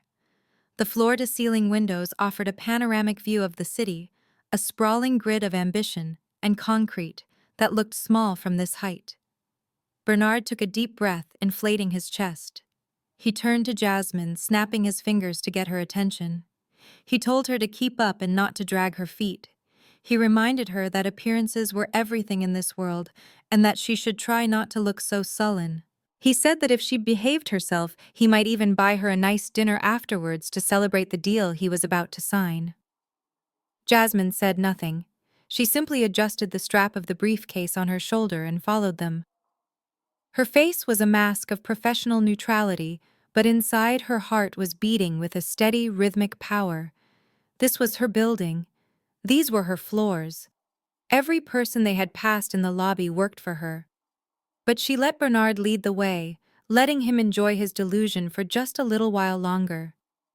They were ushered into the main conference room by a young assistant who refused to make eye contact with Jasmine, likely under strict orders to maintain the charade. The room was a masterpiece of corporate intimidation. It was vast, dominated by a long table made of black glass that looked like a frozen lake. The chairs were high-backed ergonomic leather designed for long negotiations and power plays. Bernard immediately walked to the head of the table. It was the seat of authority, the seat where the decision-maker sat. He pulled it out and sat down, spinning slightly to test the mechanism. He placed his hands on the table, spreading his fingers wide as if claiming the territory. He looked at Dante and Chloe and grinned. He told them that this was how it was supposed to be. He said that the view from here was the view of winners. Dante sat to his right, loosening his tie. He laughed, a nervous, high-pitched sound. He said that this place must generate millions in revenue every day. He said that once they got the funding, their office would look exactly like this. Chloe sat to the left, crossing her legs and placing her designer handbag on the table, a breach of etiquette that would have horrified a real business person. She looked around the room with a critical eye. She said that the decor was a bit cold for her taste. She said she would have chosen warmer tones, maybe some gold accents. She looked at Jasmine, who was still standing by the door. Chloe's expression soured. She asked Jasmine why she was just standing there, hovering like a ghost. She told her to put the briefcase down and make herself useful. She said that if she was going to be here, she needed to earn her keep. Bernard nodded in agreement. He pointed to a sleek sideboard against the far wall, where a crystal pitcher of water and several glasses were arranged on a silver tray. He told Jasmine that his throat was dry. He said that all this talking about high finance was thirsty work. He ordered her to go over there and pour them some water. He specified that he wanted his without ice because the cold hurt his teeth. Dante chimed in. He said he wanted sparkling water if they had it. He told Jasmine to check the mini fridge under the counter. He spoke to her without looking at her, his eyes fixed on his phone as he checked the stock market, pretending to understand the numbers scrolling by. Jasmine stood motionless for a moment. The room was silent, save for the low hum of the air conditioning. She looked at her father sitting in the chairman's seat that he believed he deserved. She looked at her sister and brother, treating her with the same casual cruelty they had inflicted on her since childhood. They were in a stranger's office, about to beg for money, yet they still felt entitled to treat her like a waitress. She walked slowly toward the sideboard. Her heels made a sharp authoritative click on the marble floor, a sound that echoed in the large room. Bernard watched her go, satisfied. He turned back to Dante and began to whisper about his strategy for the negotiation. He said he was going to ask for 2 million initially, but he would settle for 1.5. He said he had the investors wrapped around his finger. Jasmine reached the sideboard. She looked at the crystal pitcher. The water inside was clear and pure, catching the light from the window. She saw her reflection in the glass. She didn't look like the scared little girl they remembered. She looked like a woman who was done apologizing. She reached out and picked up the pitcher. It was heavy, solid crystal. She picked up a glass. She could hear Bernard's voice behind her droning on about his business acumen, rewriting history to make himself the hero of every story. She poured the water. The sound of the liquid filling the glass was loud in the quiet room. She poured it slowly, watching the bubbles rise to the surface. She didn't look for the sparkling water for Dante. She didn't check for ice for Bernard. She simply filled one single glass. She placed the pitcher back on the tray. She picked up the glass. She turned around. Bernard was still talking. He hadn't noticed that she had only poured one glass. He held out his hand, expecting her to walk over and place the drink in his palm. He didn't even look at her. He just kept his hand extended, fingers snapping impatiently. Jasmine walked back toward the table. She moved with a grace that was almost predatory. She didn't walk toward Bernard. She walked past him. She walked past Dante, who looked up confused. He asked where his sparkling water was. He asked if she was deaf. She walked past Chloe, who scowled and asked if she was really that incompetent that she couldn't carry 3 glasses at once. Jasmine ignored them all. She continued walking until she reached the opposite end of the long table, the end that faced the door, the end where the true power in the room usually sat to observe the proceedings. She stopped. She turned to face them. The 3 Millers were now staring at her, their expressions ranging from confusion to irritation. Bernard's hand was still half raised, looking foolish in the empty air. Jasmine raised the glass to her lips. She held their gaze, her eyes cold and hard as diamonds. She took a long, slow sip of the water. She drank it with relish, letting the cool liquid soothe her throat. Bernard dropped his hand. His face turned red. He asked what she thought she was doing. He asked if she had lost her mind. He shouted that the water was for him. He demanded to know why she was drinking it while he sat there thirsty. Jasmine lowered the glass but didn't put it down. She held it comfortably, swirling the remaining water. She leaned back against the edge of the table, crossing her ankles. She looked at her father, and for the first time in years, she spoke to him not as a daughter, but as a superior. She told him that he seemed to be confused about the seating arrangements. She said that usually the person who pours the water is the servant, and the person who drinks it is the master. But in this room on this floor, the roles were not what he thought they were. Dante stood up his chair, scraping loudly against the floor. He pointed a finger at her. He shouted that she was embarrassing them. He said the investors would be walking through that door any minute, and if they saw her acting like this, they would ruin the deal. He told her to get back in the corner and put the glass down before he came over there and made her. Jasmine didn't flinch. She didn't recoil. She simply smiled. It was a terrifying smile. She asked Dante who exactly he thought the investors were. She asked him if he had ever bothered to look up who owned PCH Holdings. She asked him if he had done even a minute of due diligence before dragging the family down here to beg for salvation. Bernard stood up now, sensing that something was wrong. The atmosphere in the room had shifted. The air felt heavy, charged with static. He looked at Jasmine, really looked at her, and he saw something he hadn't seen before. He saw the suit she was wearing was not off the rack. He saw the watch on her wrist was a limited edition timepiece that cost more than his car. He saw the way she held herself with the relaxed confidence of someone who owns the building, not someone visiting it. He asked her what she was talking about. He asked her what game she was playing. Jasmine placed the glass down on the table with a definitive thud. She reached into her pocket and pulled out a small remote control. She pointed it at the wall behind Bernard. She told him that she wasn't playing a game. She told him that she was tired of games. She said she had brought them here because she wanted to look him in the eye when he finally understood the truth. She pressed the button. The heavy blinds on the windows behind Bernard began to rise, flooding the room with blinding afternoon sunlight. At the same time, the large screen on the wall flickered to life. It displayed a corporate organization chart. At the top of the chart was Phoenix Care Group, and branching down from it was PCH Holdings. And right there, next to the title of founder and CEO, was a picture. It was a picture of Jasmine, not the Jasmine they knew, the quiet girl in the corner, but a professional, powerful Jasmine looking straight into the camera with a gaze that commanded respect. The room went deadly silent. Bernard turned around slowly to look at the screen. He saw the logo. He saw the name. He saw the face. His brain tried to reject the information. It tried to tell him it was a mistake, a prank, a hallucination. But the reality was staring him in the face, in high-definition resolution. Chloe gasped, her hand flying to her mouth. She looked from the screen to Jasmine and back again. She whispered that it wasn't possible. She said Jasmine was a nurse. She said Jasmine was broke. Jasmine walked forward, moving toward the empty chair at the foot of the table. She pulled it out. She sat down. But she didn't sit like a subordinate. She sat like a judge.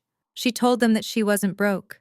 She told them that for the last 5 years, while they were busy spending money they didn't have, and insulting her at every family gathering, she had been building an empire. She told them that every time they called her worthless, she worked an extra hour. Every time they excluded her, she acquired another asset. She looked at Bernard, who was now pale, his hands gripping the edge of the table as if the floor was tilting beneath him. She told him that he was sitting in her chair.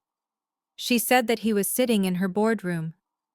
And most importantly, she told him that he was currently asking for money from the very person he had planned to sell to Arthur Vance for $1 million. Bernard's knees gave way and he slumped back into the chair. He looked small. He looked withered. The arrogance had evaporated, replaced by a dawn of horrifying comprehension. He realized that the water she had denied him was the least of his problems. He was drowning, and the only person with a life raft was the daughter he had tried to destroy. Jasmine picked up the glass of water again. She took another sip, the sound echoing in the silence. She looked at them over the rim of the glass. She asked them if they were ready to start the meeting now. She said she had a lot of questions about their financial mismanagement, and she expected good answers. The hunter had become the prey. The scapegoat had become the lion. And as the sun poured into the glass room, illuminating their shock and her triumph, The meeting that was supposed to save the Miller family began to look more and more like an execution. The silence in the boardroom was absolute. It was not the peaceful silence of a library, but the heavy, suffocating silence of a vacuum where all the air had been sucked out. Bernard stood frozen with his hands still half raised in a gesture of command that now looked ridiculous. He stared at Jasmine, who sat at the head of the table. She looked comfortable. She looked like she belonged there. Her hands were resting lightly on the armrests of the leather chair that Bernard had coveted just moments ago. Dante and Chloe were equally paralyzed. They looked from the screen on the wall, which displayed Jasmine's face under the title of CEO, to the woman sitting in front of them. Their brains were struggling to bridge the gap between the sister they had tormented for years and the power player sitting in the seat of judgment. The heavy oak doors at the far end of the room opened with a smooth, confident swing. The sound broke the trance. A man walked in. He was older than Bernard, with silver hair and a suit that cost more than the Miller family's car. He carried a tablet and walked with the brisk efficiency of someone whose time is worth thousands of dollars a minute. This was Marcus Henderson, the chief financial officer of PCH Holdings. Bernard turned toward him, desperate for a lifeline. He assumed this man would set things right. He assumed this man would tell Jasmine to get out of the chair. Bernard opened his mouth to speak to report the intruder, but Henderson didn't even look at him. The CFO walked straight past Bernard. He walked past Dante and Chloe as if they were invisible furniture. He stopped at the head of the table. He bowed his head slightly, a gesture of genuine respect. "Good afternoon, Madam Chairwoman," he said, his voice clear and professional. "We have the restructuring documents ready for your signature. The legal team is standing by on the secure line." The words hung in the air like smoke. "Madam Chairwoman." Bernard felt a snapping sensation in his chest. The reality was too much. It was too violent a shift for his ego to accept. He couldn't process it, so he rejected it. He exploded. He slammed his hands onto the glass table, leaving greasy palm prints on the pristine surface. He shouted, "No!" He shouted that this was a mistake. He pointed a trembling finger at Jasmine, his face turning a dangerous shade of purple. He yelled at Henderson. He told him that he was confused. He said, "That girl is not your chairwoman." He said she is a nobody. He screamed that she is a servant. He said she is just here to carry my bags. He demanded that Henderson call security and have her removed for impersonating an executive. Henderson turned slowly to look at Bernard. His expression was one of mild distaste, as if he had stepped in something unpleasant on the sidewalk. He adjusted his glasses. He asked Jasmine if this man was bothering her. Jasmine didn't answer Henderson immediately. She kept her eyes locked on her father. She watched him unravel. She watched the veins bulge in his neck. She watched the spittle fly from his mouth as he continued to rant about how he was the patriarch and she was the mistake. She waited until he ran out of breath. She waited until his shouting turned into ragged panting. Then she moved. She picked up a thick blue folder that was lying on the table in front of her. It was the only item on the clean glass surface. She didn't open it. She simply lifted it and let it drop. The sound of the heavy folder hitting the glass table was like a gunshot. It made Chloe jump. It made Dante flinch. Jasmine spoke. Her voice was low, but it carried to every corner of the vast room. She told Bernard that he was done speaking. She stood up slowly. She walked around the table until she was standing directly in front of him. She was shorter than him, but in that moment she seemed to tower over him. She told him to look at the folder.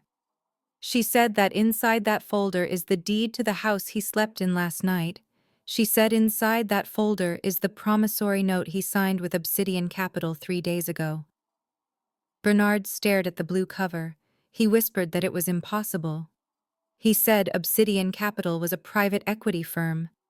Jasmine smiled a cold, humorless smile. She explained that Obsidian Capital is a subsidiary. She explained that it is a shell company owned entirely by Phoenix Care Group.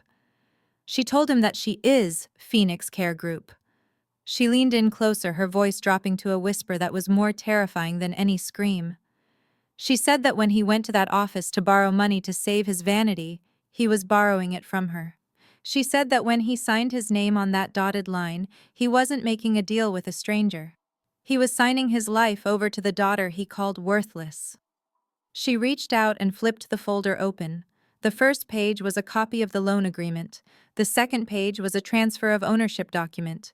She told him the facts. She said he borrowed $500,000 at 20% interest.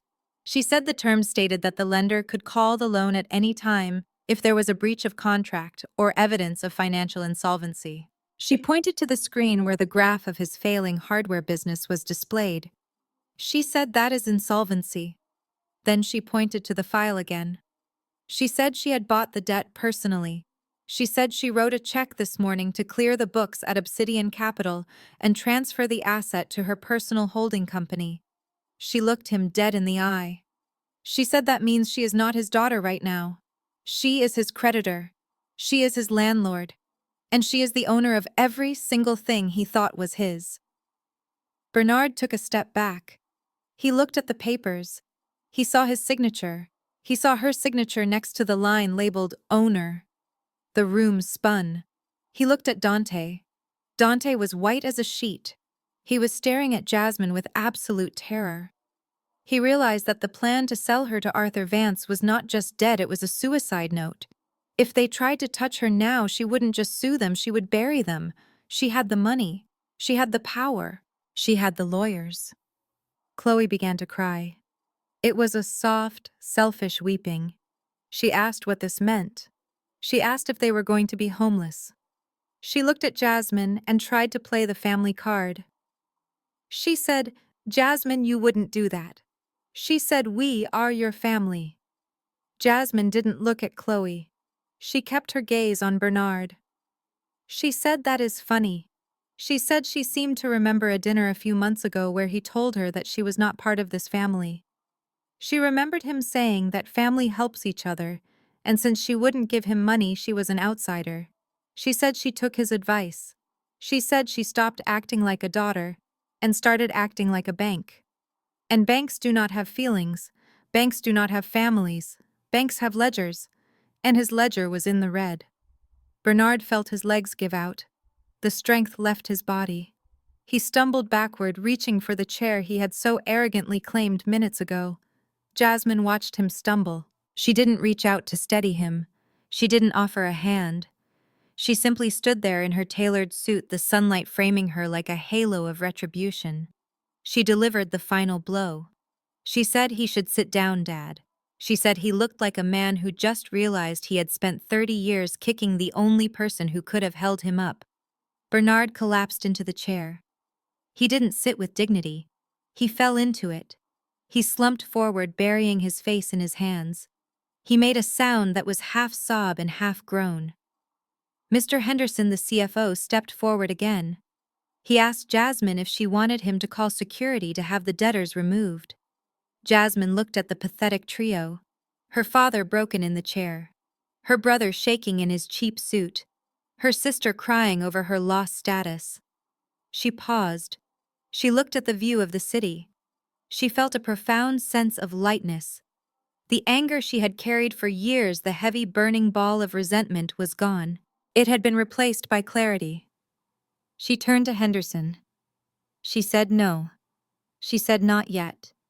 She said she wanted them to stay. She said she wanted them to listen to the restructuring plan. She walked back to the head of the table and sat down. She opened her own copy of the file. She put on her reading glasses. She addressed the room. She said that since she was now the owner of the Miller estate, she had some new rules regarding their living arrangements. She said that the free ride was over. She looked at Dante. She said he would be vacating the guest wing immediately. She said she had a job opening for a janitor at one of her satellite clinics, and if he wanted to eat, he would apply for it. She looked at Chloe. She said the credit cards were canceled as of this morning. She said she suggested Chloe learn how to take public transport because the leased car was being repossessed by the dealership, which Jasmine also happened to have a controlling interest in.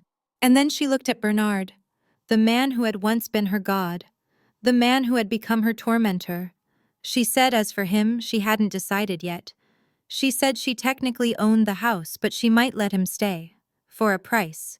She said he would have to pay rent, and since he had no money, he would have to work it off. Bernard looked up, his eyes red and watery. He asked what she meant. Jasmine smiled. It was the same smile she had given the day she left home years ago. She said she needed someone to maintain the grounds.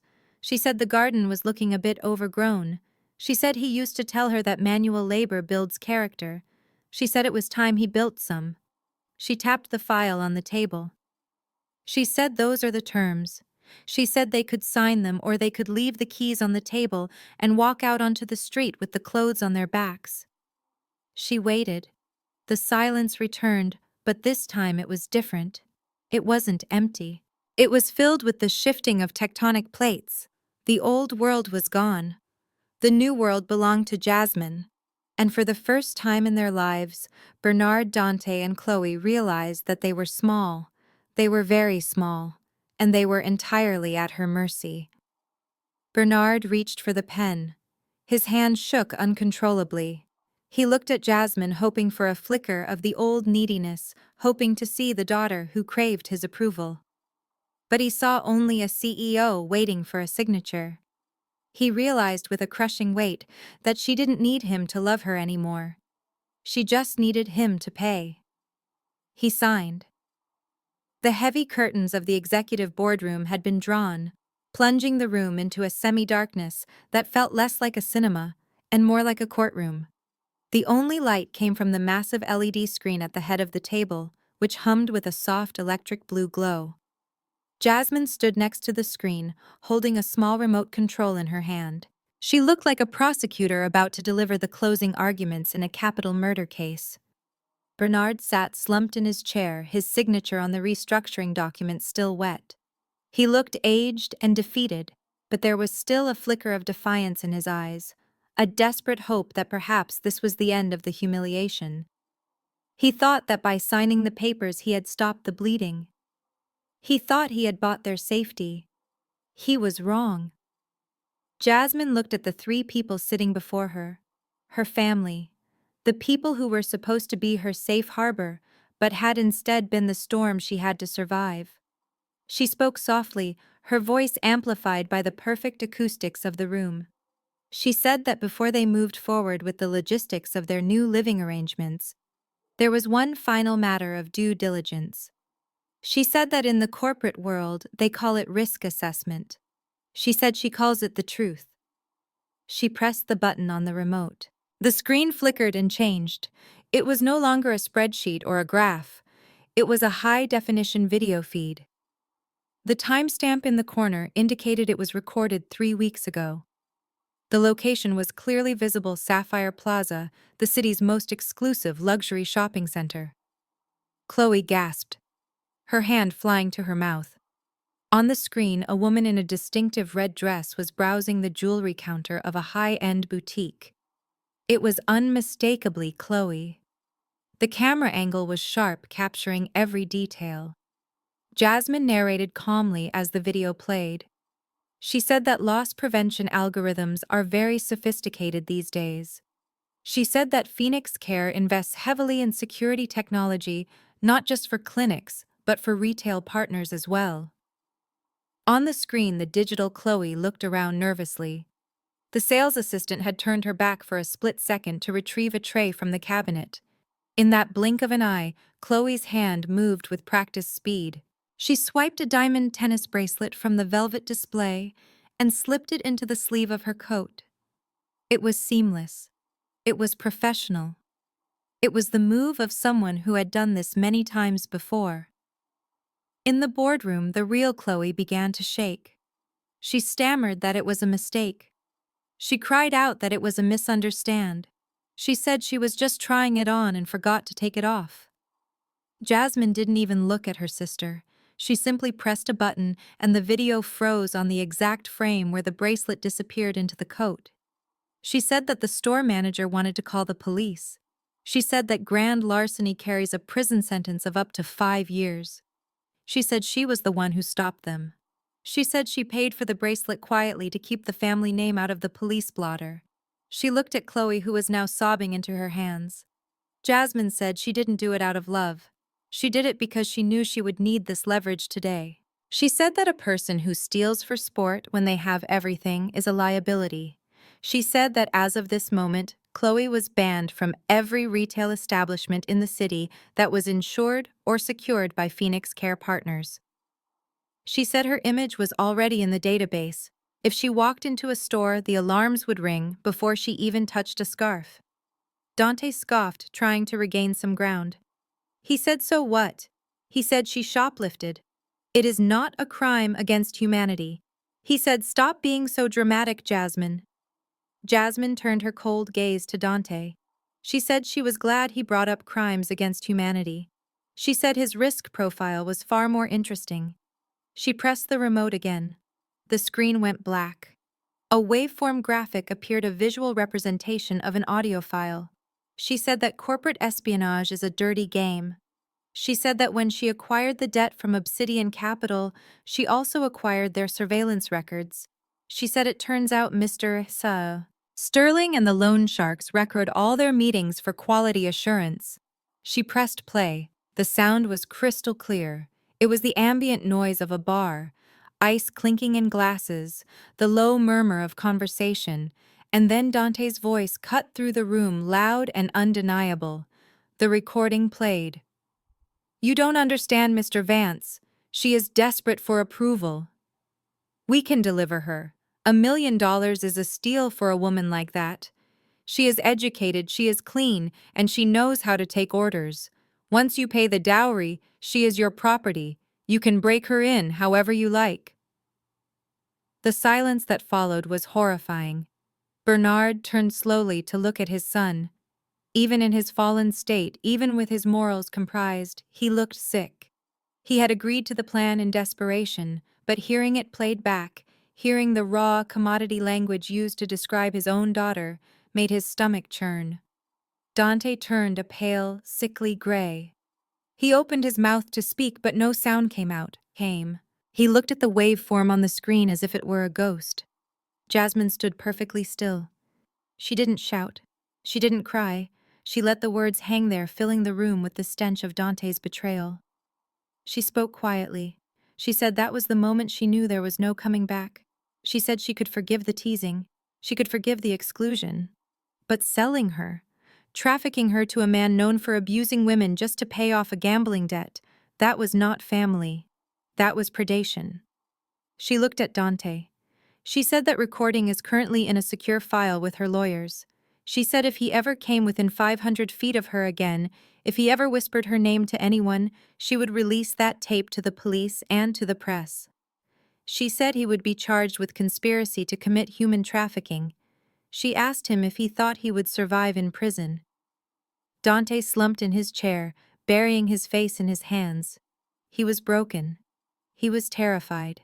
He realized that the sister he thought was a pawn had been the queen all along, and he was just a piece to be swept off the board. Jasmine turned to Bernard. She said that left only him. Bernard looked up. He was trembling. He said he didn't do it. He said it was Dante's idea. He tried to distance himself from the son he had conspired with just hours ago. Jasmine shook her head. She said his crime wasn't a singular event. It was a lifetime of negligence. But today she wanted to focus on the numbers. She clicked the remote one final time. The screen changed to a high-resolution scan of a document. It was the loan agreement with Obsidian Capital. But Jasmine had highlighted a specific section in red. It was the collateral clause. She zoomed in on the signature line. Bernard Miller. She zoomed in on the property description. 142 Oakwood Drive, the family estate. She walked over to the table and placed her hands flat on the glass, leaning in toward her father. She said that he had lectured her for years about business. He had told her that she didn't have the head for it. He had told her that medicine was a noble hobby, but real power came from assets. She pointed to the screen. She asked him what he saw. Bernard couldn't speak. He saw his failure writ large in glowing pixels. Jasmine answered for him. She said she saw a man who bet his family's shelter on a vanity project. She saw a man who was so desperate to look rich that he made himself homeless. She straightened up and walked back to the head of the table. She looked at the three of them. Chloe the thief, Dante the trafficker, Bernard the failure.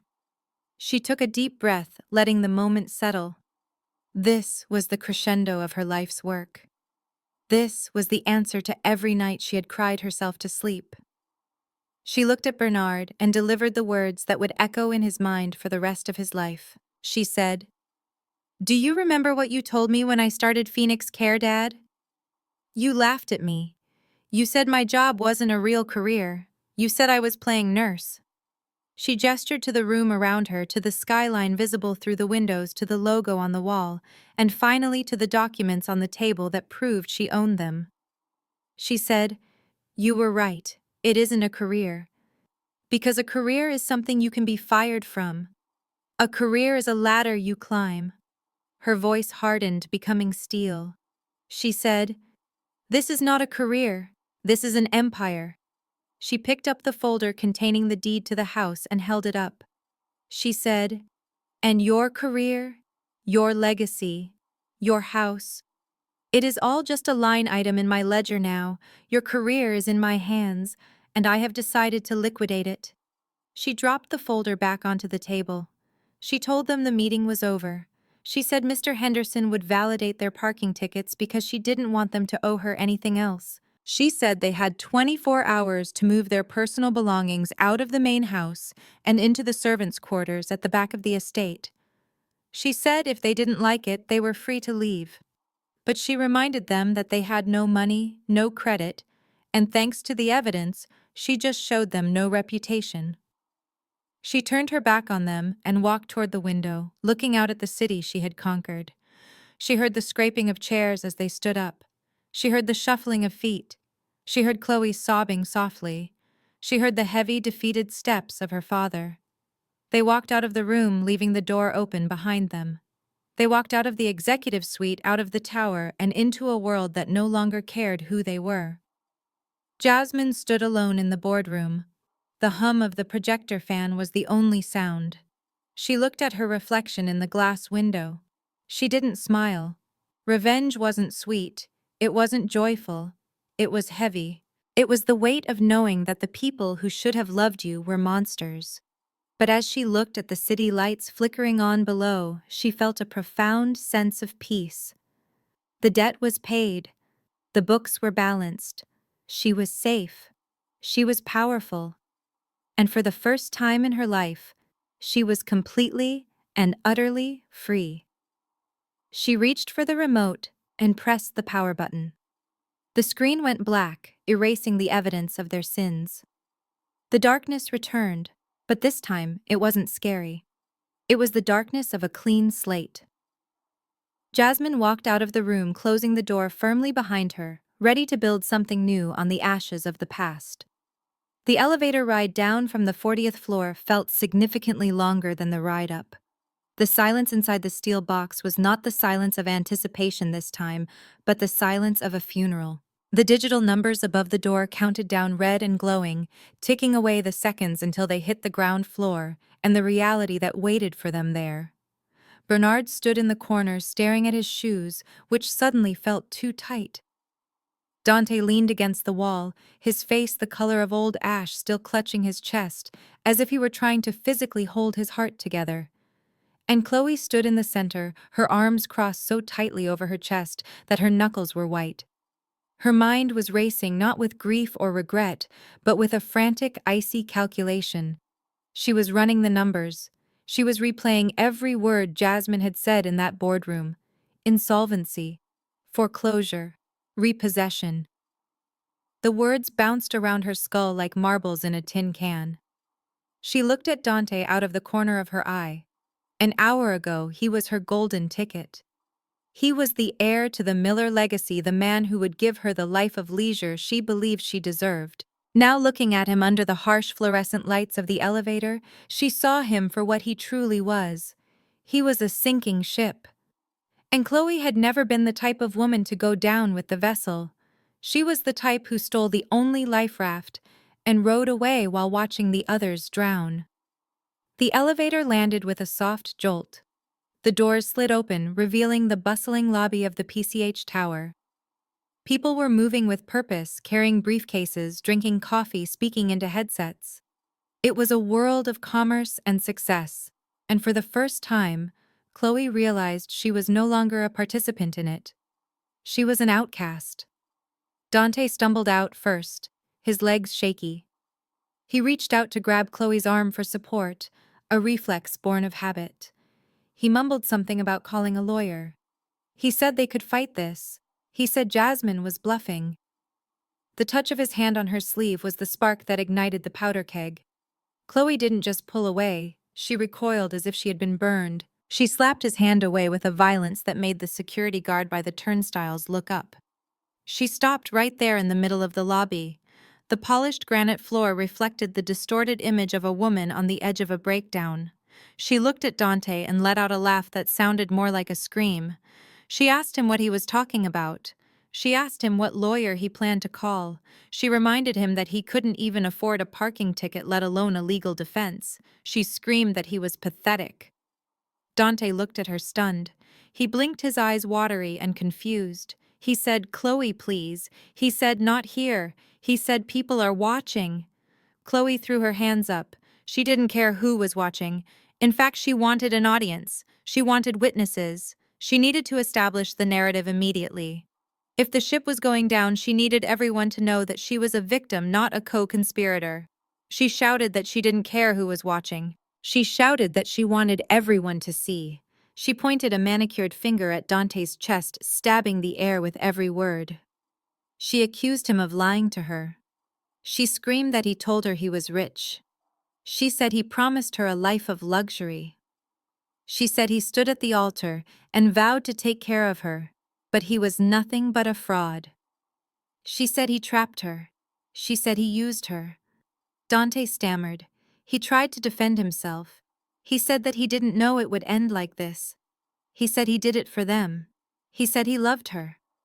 The word love seemed to trigger something dark inside Chloe. She stepped closer, her eyes blazing with hatred. She asked him if he called this love. She asked him if bankrupting her was love. She asked him if getting her banned from every store in the city was love. She said she didn't marry him for love. She said she married him because he was supposed to be a winner. She married a miller. She didn't marry a loser who gets evicted by his own sister. Bernard, who had been standing silently, tried to intervene. He stepped forward, putting a hand out.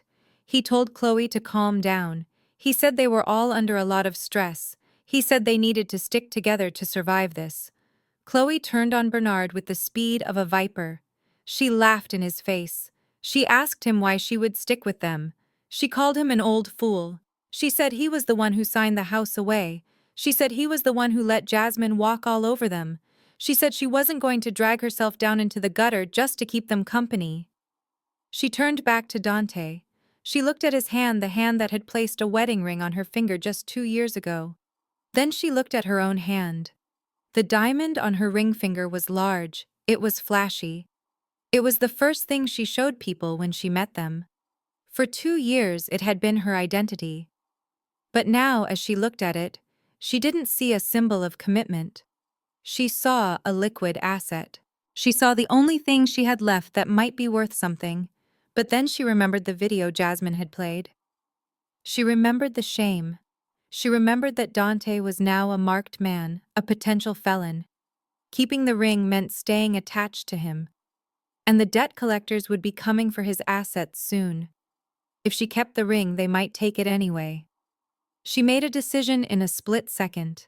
She decided to divorce herself from him completely, violently, and publicly. She grabbed the ring with her right hand. It was tight on her finger. She twisted it viciously, not caring that it scraped her skin, not caring that it hurt. She yanked it over her knuckle. Dante watched her, his mouth falling open. He asked what she was doing. He said, "Chloe, don't." He said that ring is a family heirloom. Chloe finally pulled the ring free. She held it up for a second, the diamond catching the lobby lights.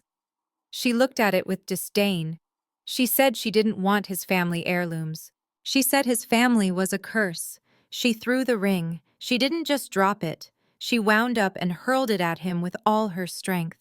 The heavy gold band hit Dante squarely in the chest, bouncing off his lapel and skittering across the marble floor with a high-pitched metallic ringing sound that seemed to echo forever in the vast lobby.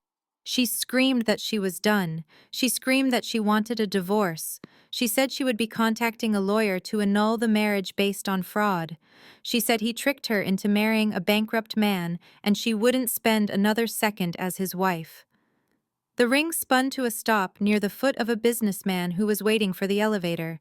He looked down at it, then up at the scene, his face a mixture of amusement and pity. Dante didn't move to pick it up. He just stood there staring at the spot where the ring had hit him. He looked like a man who had been shot. The physical pain was nothing compared to the emotional evisceration. He realized in that moment that Chloe had never loved him, not for a single day. She had loved the idea of him. She had loved the credit card, and now that the card was declined, she was canceling the subscription to his life.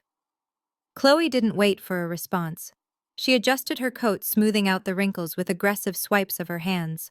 She fixed her hair, checking her reflection in the glass wall of the lobby. She composed herself, putting the mask of the victim back on. She looked at Dante one last time. Her eyes were dry. There were no tears for him. She said she was going to her mother's house. She said he shouldn't bother coming to find her. She said if he showed his face there, she would call the police and tell them he was harassing her.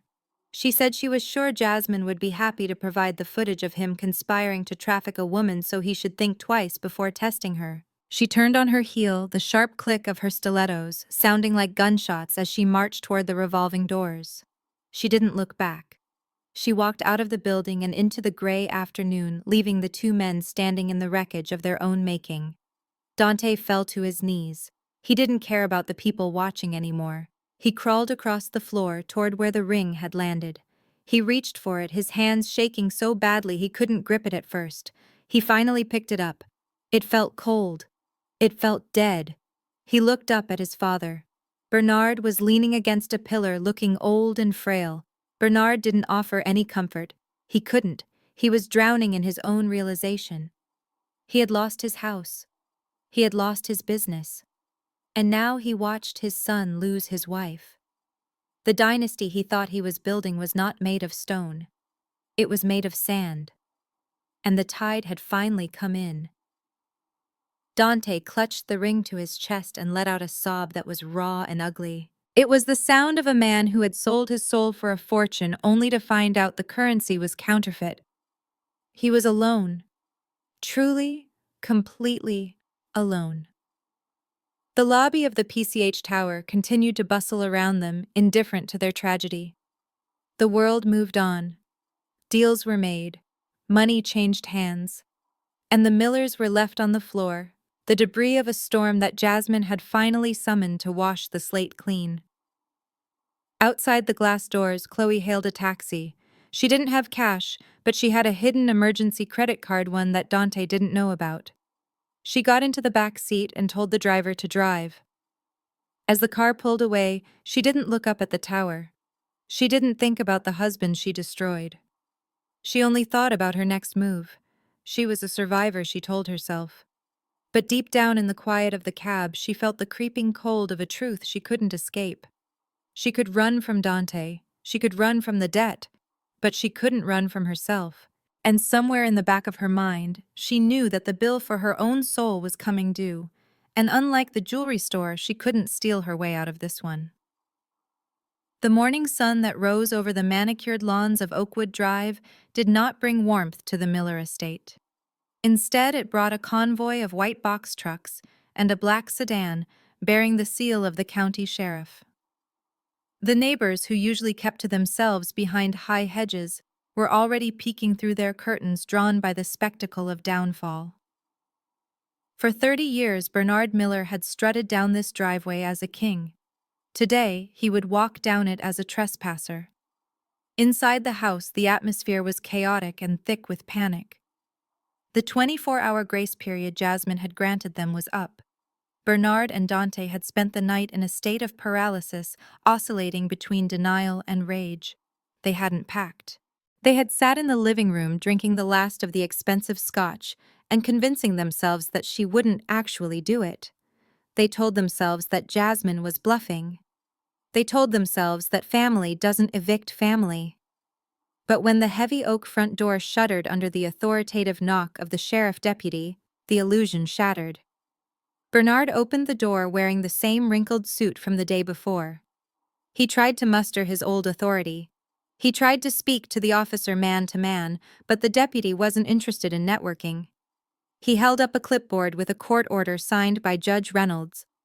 He stated that the property was now under the legal possession of Phoenix Care Holdings and that all unauthorized occupants had to vacate the premises immediately. Behind the deputy, a team of professional movers waited. They were not the white glove service Bernard was used to. These were enforcement movers, men with thick necks and indifferent eyes who were paid to clear foreclosed properties quickly and efficiently. They didn't care about the history of the antique vase in the hallway. They didn't care about the sentimental value of the oil paintings. To them, it was just inventory. Bernard tried to block the doorway. He shouted that this was his house. He shouted that he had rights. He demanded to speak to his daughter. The deputy stepped forward, his hand resting casually near his belt. He informed Bernard that Ms. Miller was not present and that she had designated the sheriff department to handle the transfer of possession. He gave Bernard a choice. He could leave voluntarily and take only his personal essentials, or he could be removed forcibly and leave with nothing. Dante appeared behind his father holding a gym bag stuffed with clothes. He looked pale and sick. He pulled at Bernard's sleeve. He whispered that they had to go. He whispered that the neighbors were watching. The humiliation of that moment was a physical weight. Bernard stepped aside. The movers surged in like a tide. They moved with a terrifying speed. They began tagging furniture with neon orange stickers. They began boxing up the contents of the shelves. They weren't packing for a move. They were packing for storage and liquidation.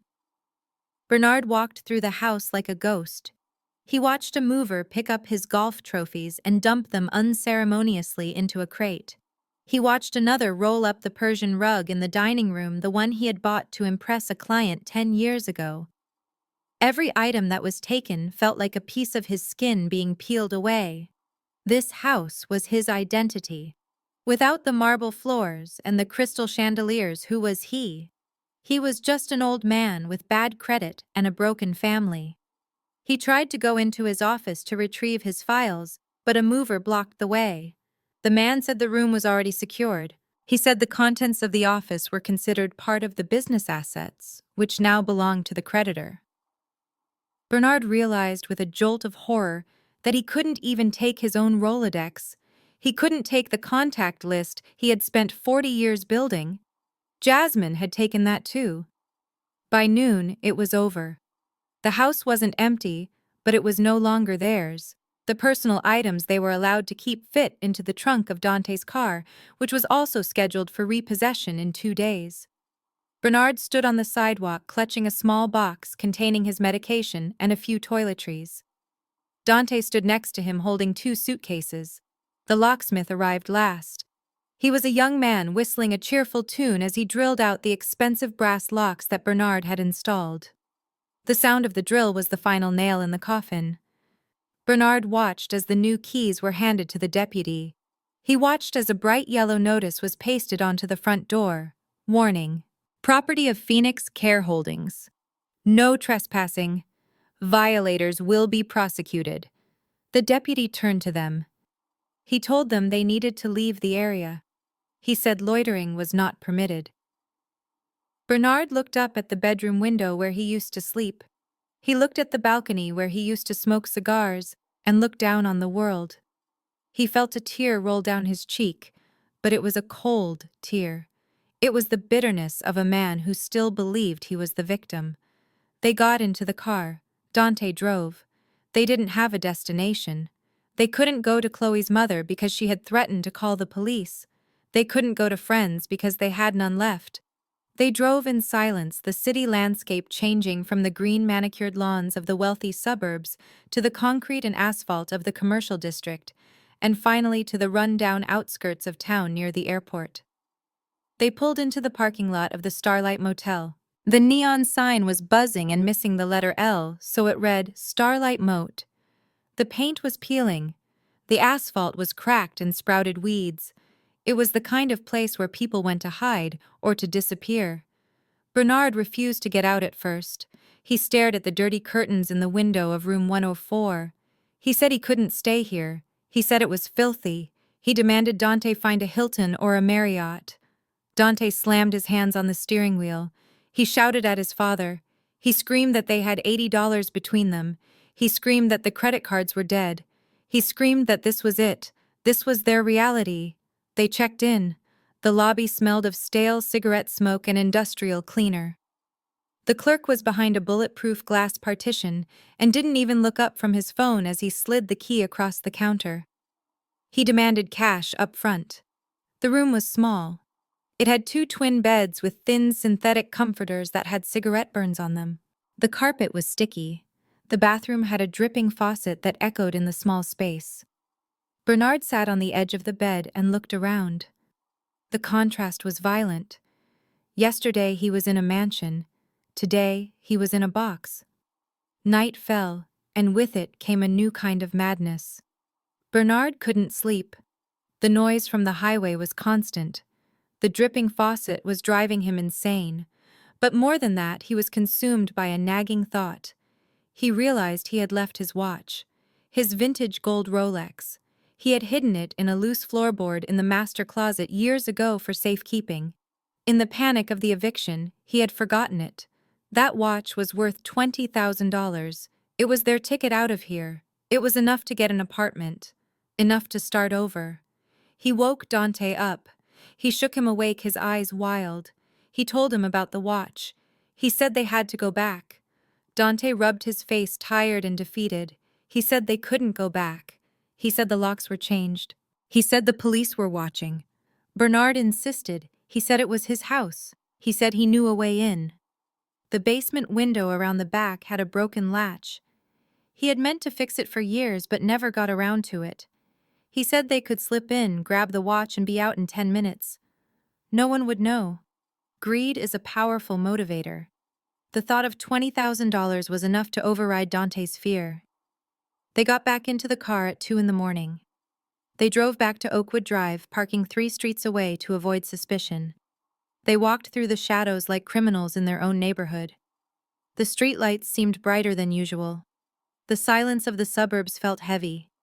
They crept through the neighbor's hedge and approached the back of the house. The house loomed above them, dark and silent. It looked like a fortress. Bernard found the basement window. He pushed against it. It resisted for a moment, then gave way with a rusty squeak. He grinned a rictus of triumph in the moonlight. Dante went in first, squeezing through the narrow opening. He helped pull Bernard through. They were in. The air inside was cool and smelled of the cedar storage closets. They crept up the stairs into the kitchen. They moved through the dark house using the flashlights on their phones. The empty rooms looked ghostly. The outlines of the furniture that had been removed left clean spots on the dusty floor. They reached the master bedroom. Bernard rushed to the closet. He fell to his knees, clawing at the carpet to find the loose board. He found it. He pried it up. It was empty. Bernard stared into the dark hole. He felt around frantically. Nothing. Just dust and insulation. He sat back, stunned. Then he remembered. 2 years ago, when he was short on cash for a gambling debt, he had pawned it. He had forgotten. His mind was so fractured by stress and delusion that he had invented a salvation that didn't exist. Dante shone the light on his father's face. He asked where it was. Bernard whispered, "I don't have it." Before Dante could scream, a blinding light flooded the room. It came from the hallway. "Freeze, police." The beam of a tactical flashlight cut through the darkness, blinding them. 2 officers stood in the doorway, guns drawn. It wasn't a silent alarm, it was Mrs. Gable next door. She had seen the flashlights moving in the house from her bedroom window. She had called the police to report looters. Bernard scrambled to his feet, holding his hands up. He shouted that it was a mistake. He shouted that he was Bernard Miller. He lived here. The officer didn't lower his weapon. He shouted for them to get on the ground. He said the property belongs to Phoenix Care Holdings. He said they were trespassing on private property. They were forced to the floor. The cold hardwood pressed against Bernard's cheek. He felt the metal cuffs snap around his wrists. It was tight. It was painful. They were dragged out of the house. The front yard was now lit up by the flashing red and blue lights of 3 patrol cars. The neighbors were out on their porches in their bathrobes watching the show. Mrs. Gable was standing by her fence shaking her head. As the officer pushed Bernard into the back of the cruiser, Bernard looked up. He saw a black car parked down the street just outside the circle of police lights. The window was rolled down halfway. He couldn't see the face clearly, but he saw the silhouette. It was a woman. She was watching. It was Jasmine. She hadn't called the police, but she had known. She had known they would try to come back. She knew their greed and their entitlement better than they knew themselves. She had simply waited for them to hang themselves. The police car door slammed shut, isolating Bernard in a cage of plexiglass and hard plastic. He looked at Dante in the seat next to him. Dante was crying silently, tears streaming down his face. The officer in the front seat picked up his radio. He reported that they had the suspects in custody. He said they were transporting them to the central booking station. As the car pulled away, Bernard looked back at the house one last time. The yellow notice on the door was illuminated by the streetlights. Property of Phoenix Care Holdings. He realized then that he wasn't just homeless.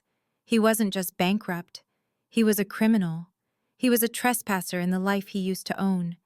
And as the sirens wailed cutting through the quiet night, Bernard closed his eyes and finally accepted the truth. The empire had not fallen. It had been conquered, and the new queen had just exiled him for good. The smell of the Golden Horizon nursing home was a distinct cocktail of bleach-boiled cabbage and despair. It was the kind of odor that settled into the pores of the walls and the clothes of the residents, a constant reminder that this was a place where people came to wait for the end.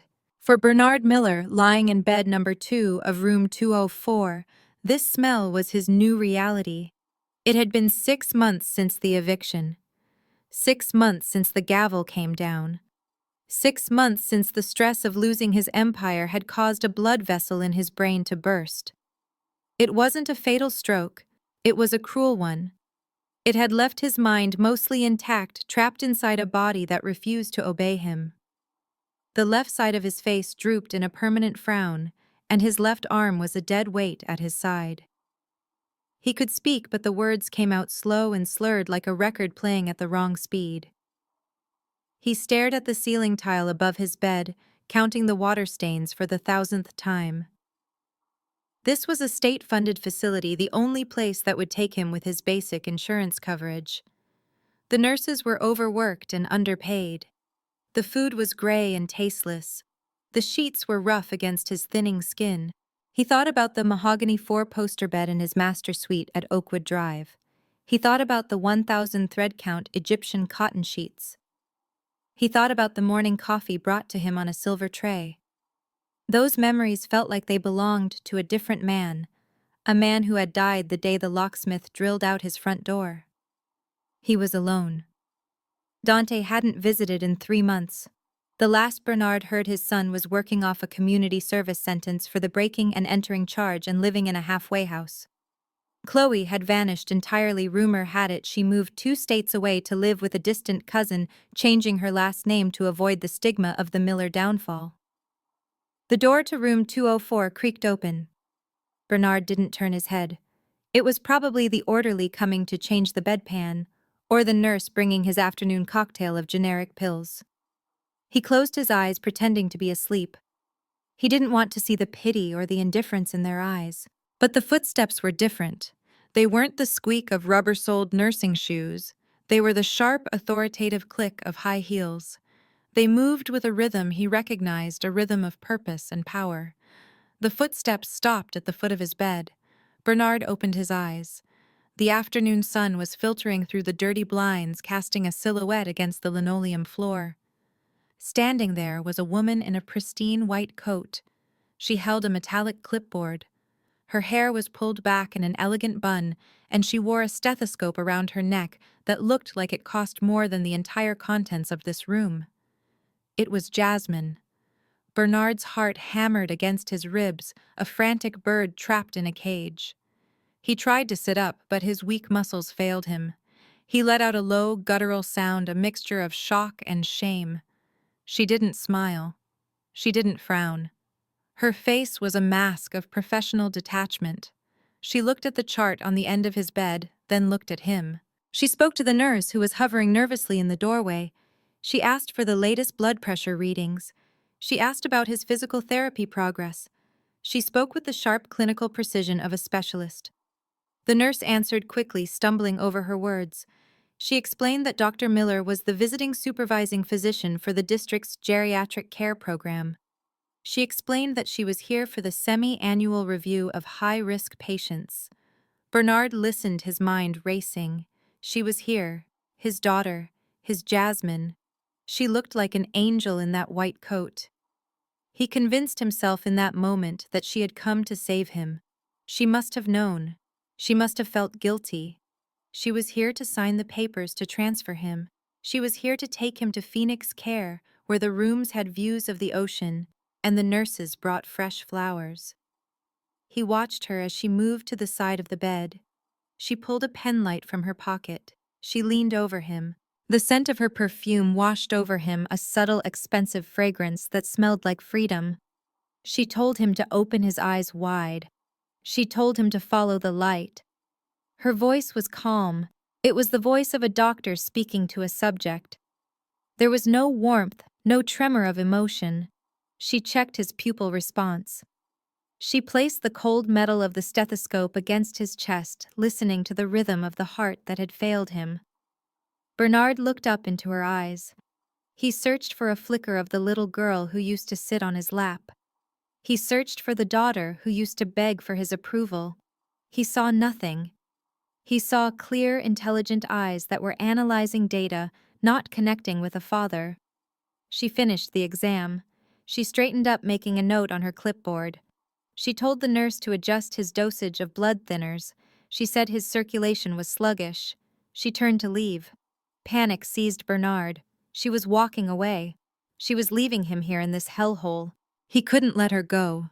He summoned every ounce of strength he had left. He reached out with his good hand, his trembling fingers grasping at the edge of her white coat. He spoke. The words were slurred, thick with saliva and desperation, but they were understandable. He said, "Daughter." He said, "Please." He said, "Save me." The room went silent. The nurse looked away, uncomfortable with the raw display of emotion. Jasmine stopped. She looked down at the hand clutching her coat. It was the hand that had signed the loan agreement. It was the hand that had struck her when she was 16. It was the hand that had signed the order to sell her to Arthur Vance. She didn't pull away violently. She simply reached down and firmly removed his fingers from her fabric. She placed his hand back onto the rough blanket.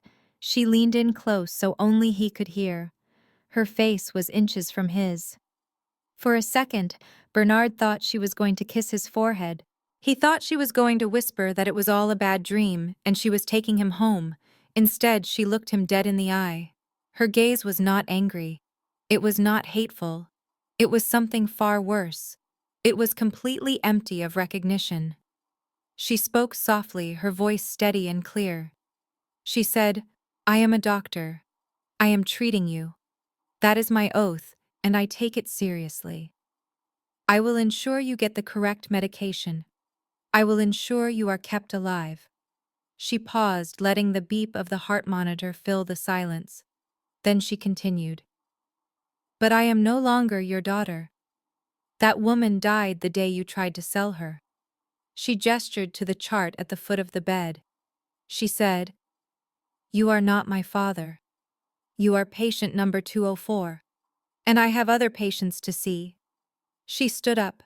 She smoothed the front of her coat, erasing the wrinkle his grip had made. She didn't look back.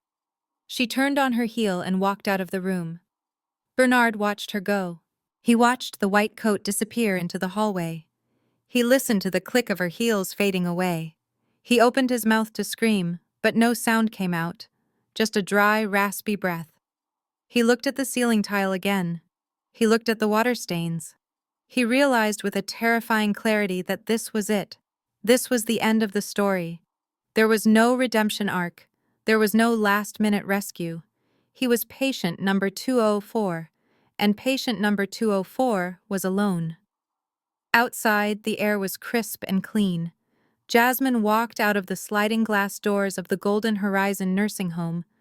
She took a deep breath, filling her lungs with oxygen that didn't smell of regret. A sleek black luxury sedan was waiting at the curb. The driver, a young man in a sharp suit, stepped out and opened the rear door for her. She slid into the leather seat. The interior was quiet and smelled of new leather. She placed her clipboard on the seat next to her. She looked out the tinted window at the drab brick building she had just exited. She felt a strange sensation in her chest. She waited for the guilt to hit. She waited for the sadness. But it didn't come. Instead, she felt a lightness. It was the feeling of a heavy pack being dropped after a long hike. She had done her duty. She had ensured he was medically stable. She had paid for the nursing home fees anonymously, not because she owed him, but because she refused to be like him. She refused to be cruel. But she also refused to be a victim. She had drawn a line in the sand, and for the first time, she had stayed on her side of it. The driver looked in the rearview mirror. He asked, "Where to next, Dr. Miller?" Jasmine looked away from the nursing home. She looked at the road ahead. The sun was setting, painting the sky in brilliant shades of orange and purple. The city skyline sparkled in the distance, a city where she owned buildings, where she saved lives, where she made decisions. She smiled. It was a genuine smile. A smile that reached her eyes. She told the driver to take her home. The car pulled away, gliding smoothly onto the highway. Jasmine Miller watched the Golden Horizon nursing home shrink in the side mirror until it was just a speck, and then it was gone. She didn't look back again. She turned her face toward the horizon, toward the future, toward a life that was finally fully and beautifully her own. The engine purred, a sound of power and freedom, as she drove into the rest of her life, leaving the past exactly where it belonged, in the rearview mirror. Jasmine's journey teaches us that true worth is never defined by how others treat you, even if those people are family. Blood may connect us, but only loyalty and respect define true kinship. When faced with toxicity, the most powerful response isn't to scream or fight on their level, but to quietly build a life so successful that their opinions no longer matter. Her story proves that the scapegoat can become the lion if they refuse to accept the narrative written for them. Ultimately, the sweetest revenge isn't cruelty. It is the absolute freedom that comes from financial independence and self-love. Have you ever had to cut ties with toxic family members to save your own future? Share your story in the comments below, and please like and subscribe for more stories about resilience and justice.